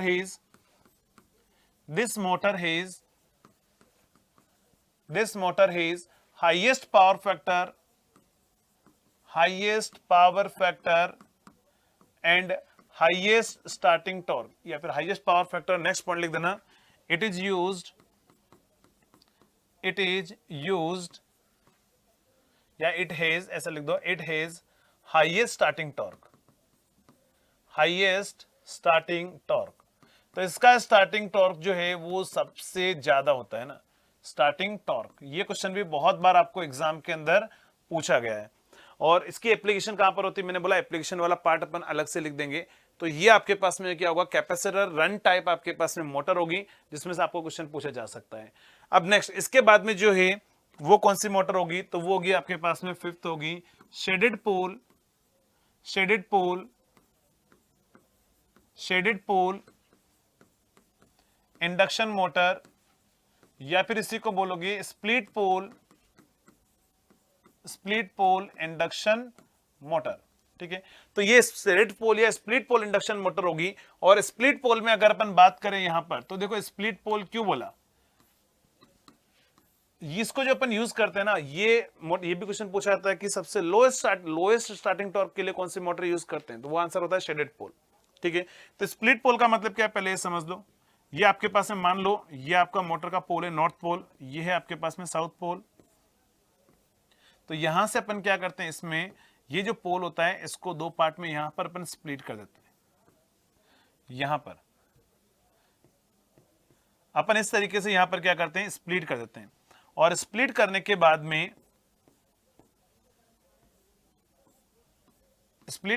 में ये नॉर्थ पोल है और ये मेरे पास में क्या है, साउथ पोल है। और इस तरीके से अपन क्या करते हैं, इसका कनेक्शन कर देते हैं। इस तरह की मोटर बनेगी ना। वैसे डायग्राम से आपको कोई मतलब नहीं है, आपको बताया एग्जाम देना है, थोड़े दिन ही बचे हैं, डायग्राम याद नहीं रखने, फिर डायग्राम बना लेता हूं मैं। इस तरह का मोटर होता है, यहां पर इनके बीच में होता है एसेंशियली स्क्वायरल केज रोटर। तो यहां से क्या होगा आपके पास में, ये होगा आपका रोटर। और यहां पर अपन क्या करते हैं, रिंग यूज करते हैं जिसको अपन बोलते हैं शेडेड रिंग, स्प्लिट रिंग या शेडेड रिंग। ये कॉपर या एल्यूमिनियम की बनी होती है आपके पास में shaded ring. Low power application है तो कॉपर के आप यूज कर लो इसको, सॉरी एल्यूमिनियम के ना, एल्यूमिनियम की यूज कर लो। तो ये इसका डायग्राम रहता है। स्प्लिट पोल क्यों बोला वो समझ में आ गया होगा, क्योंकि उसको पोल को अपन स्प्लिट करते हैं और एक साइड में अपन क्या करते हैं, रिंग कनेक्ट कर देते हैं। और रिंग कनेक्ट करने की वजह से क्या होता है कि ये जो फ्लक्स है वो यहां पर आता है और वो एक ही डायरेक्शन में फ्लक्स लग जाता है। बाकी इसके वर्किंग का कोई मतलब नहीं, वर्किंग अभी नहीं बता रहा हूं मैं, क्योंकि वर्किंग से आपको कुछ भी नहीं पूछा जाएगा।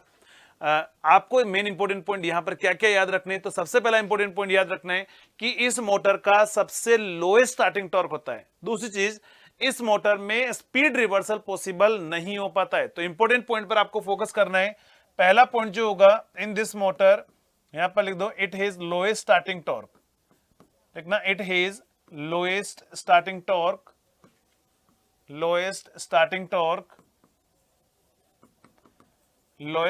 टॉर्क। एक चीज तो इसका स्टार्टिंग टॉर्क सबसे लोएस्ट होता है। दूसरा क्या होता है आपके पास में, इस मोटर का जो है पावर फैक्टर है वो सबसे लोएस्ट होता है। पावर फैक्टर जो है वो क्या होता है, सबसे लोएस्ट होता है। तो यहां से दूसरा पॉइंट क्या होगा आपके पास में, लोएस्ट पावर फैक्टर होगा।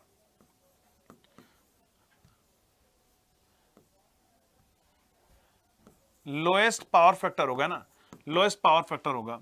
नेक्स्ट अगर मैं बात करूं थर्ड पॉइंट की, अगर अपन बात करें, पहला हो गया आपके लोएस्ट स्टार्टिंग टॉर्क, फिर हो गया लोएस्ट पावर फैक्टर। इसको अपन यूज करते हैं लेस देन 50 वोल्ट एप्लीकेशन में। यानी कि नेक्स्ट इंपॉर्टेंट पॉइंट क्या होगा, it is used in case of less than 50 volt application, है ना, लेस देन 50 वॉट एप्लीकेशन, ये भी पूछा जाता है। सबसे लो पावर एप्लीकेशन में अपन यूज करते हैं, लो पावर एप्लीकेशन में हम इसको यूज करते हैं ना। तो देखो शेडेड पोल इंडक्शन मोटर के अंदर ये 3-4 पॉइंट इंपॉर्टेंट है। बाकी ये तो मैंने क्या बोला, इसके अंदर स्पीड रिवर्सल पॉसिबल नहीं हो पाता, ये पॉइंट भी लिख देना कि in this motor speed reversal is not possible. In this motor speed reversal is not possible, यानी कि आप यहां पर स्पीड रिवर्स ही नहीं कर सकते। स्पीड आपके पास में क्या होगी, एक ही डायरेक्शन में रोटेट होती रहेगी। जैसे आपको पता है कि इससे पहले जो अपन रेजिस्टेंस स्प्लिट फेज है या कैपेसिटर स्टार्ट है या फिर कैपेसिटर स्टार्ट कैपेसिटर रन है, उन सभी में अपन डायरेक्शन ऑफ रोटेशन रिवर्स कर सकते हैं, बट यहां पर डायरेक्शन ऑफ रोटेशन को हम रिवर्स नहीं कर सकते, इस चीज का ध्यान रखना। तो ये इंपॉर्टेंट पॉइंट होगा आपके पास में कि कहां रिवर्स कर सकते हो और कहां पर रिवर्स नहीं कर सकते। ठीक है, अब अपन बात करते हैं, मैंने आपको बोला कि सभी की एप्लीकेशन जो है वो आपके लिए इंपॉर्टेंट है। तो अपन एप्लीकेशन वाइज अगर बात करें जो आपको एग्जाम के अंदर पूछा जाएगा मोस्टली एप्लीकेशन के बारे में, तो देखो पहली एप्लीकेशन की अगर मैं बात करूं तो पहले अपन बात कर रहे हैं एप्लीकेशन में रेजिस्टेंस स्प्लिट फेज की, है ना। तो रेजिस्टेंस स्प्लिट फेज की अगर मैं बात करूं तो रेजिस्टेंस स्प्लिट फेज को अपन कहां यूज करते हैं, तो इसको अपन यूज करते हैं नॉर्मली फैन होते हैं, बहुत सारे फैन में अपन यूज करते हैं। शाह जो होते हैं, शाह मतलब जो लकड़ी काटने वाले जो भी होते हैं इक्विपमेंट, उनमें यूज करते हैं। ब्लोवर्स में यूज करते हैं, वॉशिंग मशीन में यूज करते हैं। ठीक है, कुछ सेंट्रीफ्यूगल पंप्स भी होते हैं, जिन सेंट्रीफ्यूगल पंप्स में भी अपन क्या करते हैं, resistance split phase motor use करते हैं। लेकिन आपको अगर पूछे सेंट्रीफ्यूगल पंप में, तो मोस्टली में तो कैपेसिटर स्टार्ट इंडक्शन मोटर होती है आपके पास में ना। तो यहां पर आपके पास में क्या होगा, कन्वेयर्स हो जाएगा, पंप्स हो जाएंगे सेंट्रीफ्यूगल पंप्स, और उनमें कुछ मशीन टूल एप्लीकेशन है सर्टेन, उसमें भी यूज करते हैं। और जो एसी होता है ना, एयर कंडीशनिंग सिस्टम, वहां पर क्या होता है, कैपेसिटर स्टार्ट इंडक्शन मोटर अपन यूज करते हैं ना। तो एप्लीकेशन आपको याद रखनी है ना, एप्लीकेशन में अपन कुछ भी नहीं कर सकते, एप्लीकेशन के अंदर ये सब कुछ आपको याद रखना पड़ेगा। एप्लीकेशन वाला पार्ट मतलब रटने वाला पार्ट, समझने वाली जो चीजें हैं वो मैं आपको समझा सकता हूं, लेकिन एप्लीकेशन में कुछ समझाने लायक नहीं है, तो ये सब कुछ आपको याद रखना पड़ेगा। नेक्स्ट समझना, अगर नेक्स्ट इसके बाद में अगर मैं बात करूं तो नेक्स्ट होगा आपके पास में परमानेंट कैपेसिटर मोटर जो है उसको कहां यूज करते हैं, छत के पंखे में यूज करते हैं, सेलिंग फैन के अंदर यूज करते हैं। Next capacitor start capacitor run induction motor को जो है वो अपन कहां यूज करते हैं, रेफ्रिजरेटर, कंप्रेसर एंड स्टॉकर में यूज करते हैं। बाकी मैं बता चुका हूं, इसका हाईएस्ट पावर फैक्टर होता है, इसका हाईएस्ट स्टार्टिंग टॉर्क होता है। तो ये सारी एप्लीकेशन आप याद रखना। और सबसे ज्यादा एप्लीकेशन आपको पूछ जाती है, या तो आपके पास में इसकी पूछ जाती है स्प्लिट फेज की। ठीक है, बहुत लो पावर एप्लीकेशन जैसे टॉयज हो गया, जेरोक्स मशीन हो गया, एडवर्टाइजिंग डिस्प्ले हो गया, ह्यूमिडिफायर हो गया, इन सभी में लगभग अपन जो है वो अपन स्प्लिट फेज रिले यूज करते हैं। तो देखो स्प्लिट फेज रिले की एप्लीकेशन कहां पर होगी, टेबल फैन में हो गया, ह्यूमिडिफायर में हो गया, वेंडिंग मशीन में हो गया, फोटोकॉपिंग मशीन में, एडवर्टाइजिंग डिस्प्ले, टॉयज, ये आपको एग्जाम के अंदर पूछा जाता है ना। तो इन सभी एप्लीकेशन को आपको याद रखना है, और ज्यादातर जो क्वेश्चन आते हैं एप्लीकेशन में वो यहीं से आते हैं। तो एप्लीकेशन पॉइंट ऑफ व्यू से स्प्लिट पोल इंडक्शन मोटर जो है वो आपके पास में वेरी वेरी इंपॉर्टेंट है। बाकी यहां पर और पॉइंट में क्या बता चुका हूं, लोएस्ट स्टार्टिंग टॉर्क है, अगर लिखना है तो यहीं पर और लिख दो, lowest starting torque, lowest starting torque. Second होगा आपके पास में lowest power factor, lowest power factor. Next होता है आपके पास में लेस देन, कहां यूज करते हैं, 50 वोट एप्लीकेशन में यूज करते हैं इसको, है ना, लो पावर एप्लीकेशन में। तो ये सारा होगा आपके पास में इंपॉर्टेंट पॉइंट जो आपको एग्जाम के अंदर पूछे जा सकते हैं, कहां से, सिंगल फेज इंडक्शन मोटर में से। क्लियर है। अब देखो अपन बात करते हैं इसके बाद में नेक्स्ट पॉइंट की, अगर अपन बात करें तो वो होगा आपके पास में सिंगल फेज इंडक्शन मोटर का इक्विवेलेंट सर्किट क्या होता है। कुछ क्वेश्चन आपको इक्विवेलेंट सर्किट में से भी पूछे जाते हैं, तो अपन नेक्स्ट बात करते हैं equivalent circuit of induction motor. तो हेडिंग लिखना, equivalent circuit of induction motor, equivalent circuit of induction motor. तो देखो इक्विवेलेंट सर्किट क्या होगा, तो समझना, इक्विवेलेंट सर्किट जो है उसमें क्या होगा, ठीक है। तो समझना, अगर इक्विवेलेंट सर्किट की अगर मैं बात करूं, इंडक्शन मोटर का इक्विवेलेंट सर्किट क्या होगा, तो इक्विवेलेंट सर्किट में देखो आपको पता है यहां पर अपन एक्चुअली अपन क्या मान के चल रहे हैं, अपना जो सिस्टम है ऐसा है, अगर आपको समझ में आ जाएगा। देखो अपन क्या मान के चल रहे हैं कि अपने पास में एक सिंगल फेज वाइंडिंग है, सिंगल फेज वाइंडिंग है, तो अपन ये एज्यूम करके चल रहे हैं अपने पास में ये सिंगल फेज वाइंडिंग है, सिंगल फेज वाइंडिंग है, और यहां पर अपने पास में क्या है, रोटर है। लेकिन आपको शायद पता होगा कि अपन यहां पर, मैंने बोला था कि यहां पर दो फील्ड होते हैं, एक होता है आपके पास में फॉरवर्ड फील्ड और एक होता है बैकवर्ड फील्ड। तो अकॉर्डिंग टू अपने पास में क्या, टू फील्ड थ्योरी या डबल रिवॉल्विंग फील्ड थ्योरी के अकॉर्डिंग, है ना, डबल रिवॉल्विंग फील्ड थ्योरी के अकॉर्डिंग अपन ऐसा एज्यूम कर सकते हैं कि जो सिंगल फेज इंडक्शन मोटर में एक सिंगल स्टेटर एंड दो रोटर है, ऐसा अपन एज्यूम कर सकते हैं ना। तो अपन डबल रिवॉल्विंग फील्ड थ्योरी के अकॉर्डिंग इक्विवेलेंट सर्किट बनाते हैं और अपन ये बोलते हैं कि सिंगल फेज इंडक्शन मोटर में एक स्टेटर है और दो रोटर है। दो रोटर कौन सा, एक फॉरवर्ड रोटर है और एक बैकवर्ड रोटर है, ठीक है। तो यहां पर एक पॉइंट लिख देना, according to double revolving field theory, according to double revolving field theory, the single phase induction motor has double revolving field theory, the single phase induction motor has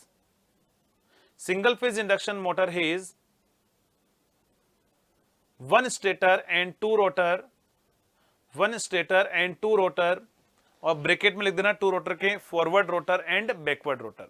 तो देखो जब अपन ने, मैंने आपको सिंगल फेज इंडक्शन मोटर का equivalent circuit बनवाया था, मतलब थ्री फेज इंडक्शन मोटर का, है ना। लेकिन आपको पता होगा जब थ्री फेज इंडक्शन मोटर का अपन ने इक्विवेलेंट सर्किट बनाया था तो कुछ ऐसा आया था, ये ऐसा सर्किट बना था। अपन ने यहां से आरसी को नेग्लेक्ट किया था, मैंने बोला IEEE के अकॉर्डिंग अपन नेग्लेक्ट करते हैं।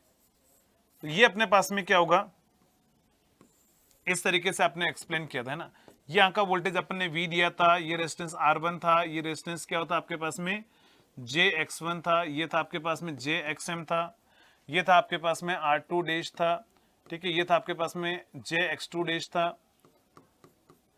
और यहाँ पर एक्चुअली क्या हो रहा था, यहाँ पर J और स्लिप टाइम्स, यहाँ से देखो जब मैंने कन्वर्ट किया था तब आपको शायद पता हो R2 dash divide bye S आया था और JX2 डैश आया था, JX2 डैश आया था, ये बना था ये। उसके बाद में जब मैंने R2 डिवाइड बाय S को, आपको पता होगा R2 प्लस यहाँ RL अपन ने लगा दिया था, और RL की वैल्यू आई थी 1 अपॉन, मतलब R2 1 अपॉन S माइनस 1, है ना।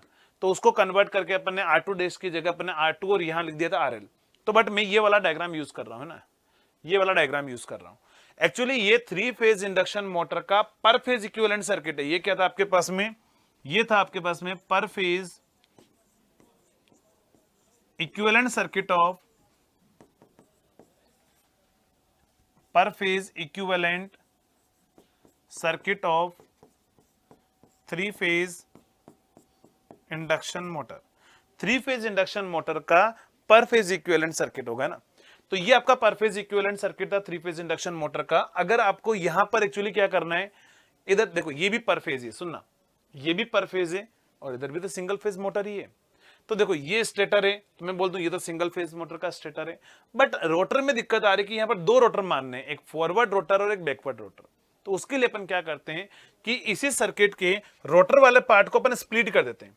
कैसे बनेगा, तो देखो स्टेटर तो एक ही होगा, तो जो पर फेज सर्किट है, मैं बोल रहा हूं फिर से सुनना, मैं वर्ड क्या बोल रहा हूं कि पर फेज सर्किट की बात कर रहे हैं।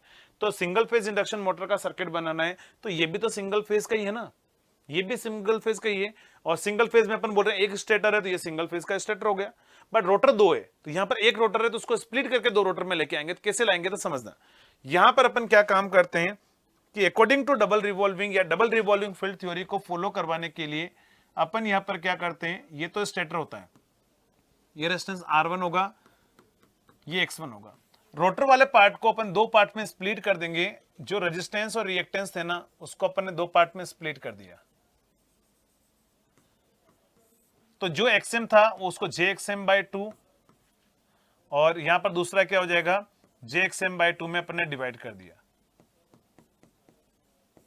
नेक्स्ट यहां से अपने पास में क्या होगा, इसको अपन ने लिख दिया, ये अपन ने लिखेंगे R2 dash divide bye 2S हो जाएगा, क्योंकि रेजिस्टेंस को भी हाफ कर दिया, और JX2 डैश डिवाइड बाय ये भी क्या हो जाएगा 2 हो जाएगा। देखो टोटल रिएक्टेंस कितना था, X2 था, और रेजिस्टेंस क्या था R2 डैश था, डिवाइड बाय 2 कर दिया, दो पार्ट में स्प्लिट कर दिया ना, दो पार्ट में स्प्लिट कर दिया। यहां पर भी, लेकिन ये फॉरवर्ड रोटर है, यहां पर भी क्या होगा R2 dash divide bye 2S हो जाएगा, और यहां पर क्या हो जाएगा JX2 डैश डिवाइड बाय 2 हो जाएगा, और इसको आप इधर से कनेक्ट कर दो, तो ये सर्किट बनेगा सिंगल फेज इंडक्शन मोटर का इक्विवेलेंट सर्किट है ना।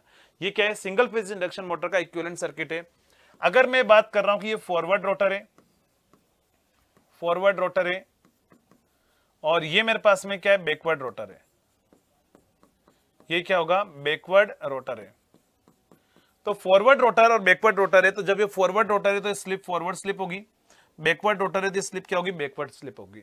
और बैकवर्ड स्लिप होगी तो बैकवर्ड स्लिप क्या होती है, 2 माइनस फॉरवर्ड स्लिप होती है। तो एक्चुअली आपको एग्जाम में क्या करता है, वो रोटर का बोलता है सिंगल फेज इंडक्शन मोटर में टोटल रेजिस्टेंस इतना है रोटर का, ठीक है। क्या करता है, टोटल रेजिस्टेंस देता है रोटर का, बोलता है बताओ फॉरवर्ड रोटर का रेजिस्टेंस कितना होगा और बैकवर्ड रोटर का रेजिस्टेंस कितना होगा। तो देखो फॉरवर्ड रोटर का रेजिस्टेंस कितना है, ये है, और बैकवर्ड रोटर का रेजिस्टेंस ये है। तो ये 2 पॉइंट आपको इंपॉर्टेंट याद रखने हैं, resistance of forward rotor,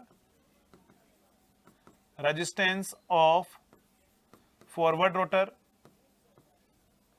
forward rotor, तो वो जाएगा आपके पास में R2 dash divide by 2 into SF। और SF कैसे निकालते मैं आपको बता चुका हूं, NS minus NR divide by NS करके। और अगर आपको पूछ ले कि बताओ बैकवर्ड रोटर का रेजिस्टेंस क्या होगा, बैकवर्ड रोटर का रेजिस्टेंस कितना होगा, तो बैकवर्ड रोटर का रेजिस्टेंस होगा आपके पास में R2 dash divide by 2 into S of B, और ये हो जाएगा आपके पास में SB is equal to NS minus NR plus आ जाएगा ना, या फिर इसको मैं निकलवाया था, आप वो लिख दो 2 माइनस SF कर दो, तो ये हो जाएगा बैकवर्ड रोटर। क्लियर है, तो ध्यान रखना ये आपके पास में इंपॉर्टेंट पॉइंट है। अब मान लो ये फॉरवर्ड रोटर है, फॉरवर्ड रोटर का पावर कितना है, PF है, बैकवर्ड रोटर का पावर कितना है, PB है। तो आपको एग्जाम में कभी कभार ऐसा भी क्वेश्चन एक बार आया हुआ है कि बताओ सिंगल फेज इंडक्शन मोटर का टोटल पावर इनपुट क्या होगा, है ना। अगर आपको टोटल पावर इनपुट के बारे में बोला जाए तो टोटल पावर इनपुट आप क्या बोलोगे, तो देखो मोटर, अगर मैं बात करूं ये 2 रोटर है, मैं तो इनपुट दोनों दे रहा हूं ना, फॉरवर्ड रोटर को भी मैं इनपुट दे रहा हूं और बैकवर्ड को भी मैं इनपुट दे रहा हूं।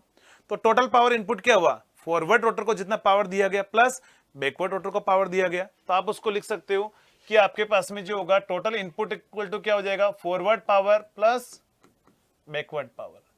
और जो आपको पता होगा जब अपने 3 फेज इंडक्शन मोटर में पढ़ा था कि रोटर का इनपुट पावर जो होता है वही एयर गैप का पावर होता है ना।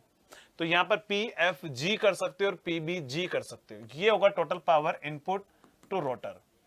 तो ये क्वेश्चन भी आपके पास में एग्जाम में आया हुआ है कि रोटर पावर इनपुट क्या है, रोटर पावर इनपुट कितना होगा, तो दोनों का समेशन होगा। क्लियर है, तो ये एग्जाम में अगर क्वेश्चन पूछेगा तो आपको क्या करना है, ये आपको आंसर लगाना है। ये इक्विवेलेंट सर्किट में से आपको फोकस क्या करना है, रेजिस्टेंस के बारे में फोकस करना है, और दूसरा इस पॉइंट पर फोकस करना है। ये आपको एग्जाम के अंदर पूछा जाएगा, है ना।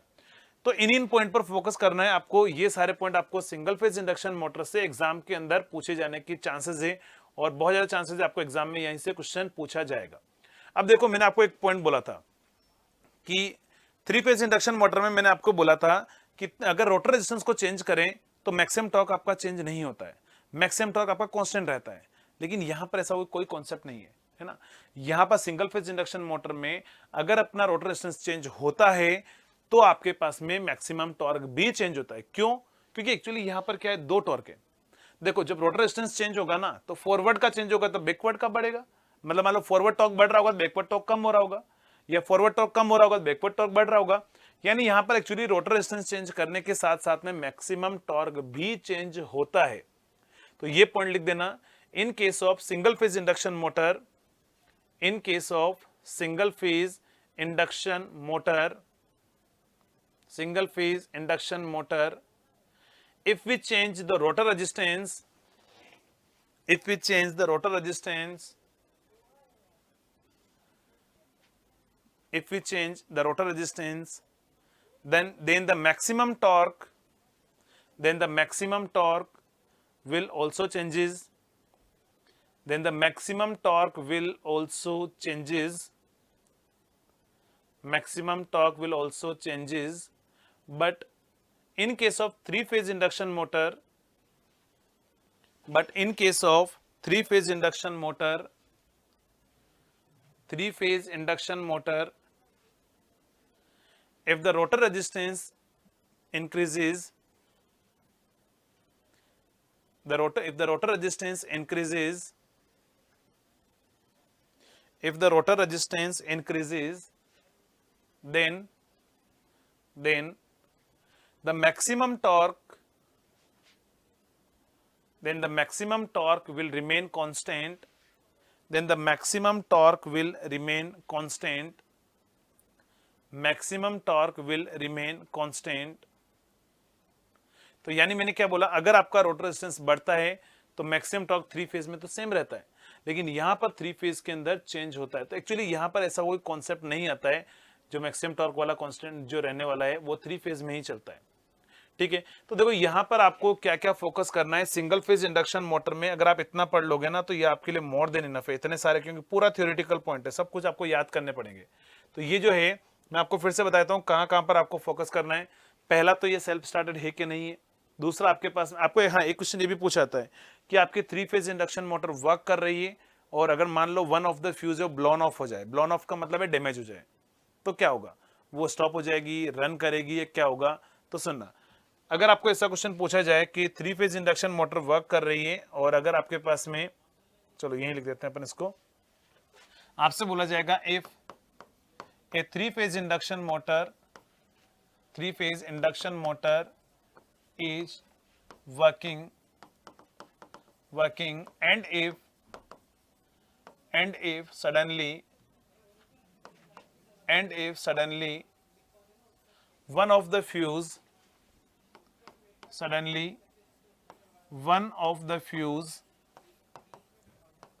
blown off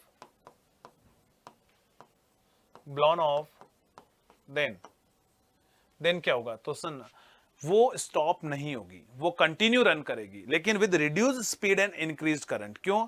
क्योंकि देखो थ्री फेज थी, ऐसा आप सप्लाई दे रहे थे इसको, है ना, अब थ्री फेज है और आप यहां से सप्लाई दे रहे हो। अगर यहां पर मान लो ये थ्री फ्यूज, ये तीनों फ्यूज है, ऐसे समझ लो, ये आपका एक फ्यूज है, ये है दूसरा फ्यूज और ये है तीसरा फ्यूज। अगर आपके पास में ये फ्यूज डैमेज हो गया मान लो, तो देखो दो फेज में तो फ्लक्स है और यहां का जो फ्लक्स है वो आपके पास में इस रोटर को जरूर कट करेगा, और कट करेगा उसकी वजह से क्या होगा, अभी भी वो रोटेट होता रहेगा। तो यहां पर पॉइंट लिख देना कि ब्लोन ऑफ, देन क्या होगा, ऐसे को then it will not stop, it will, ऐसे लिख दो, it will continue to run with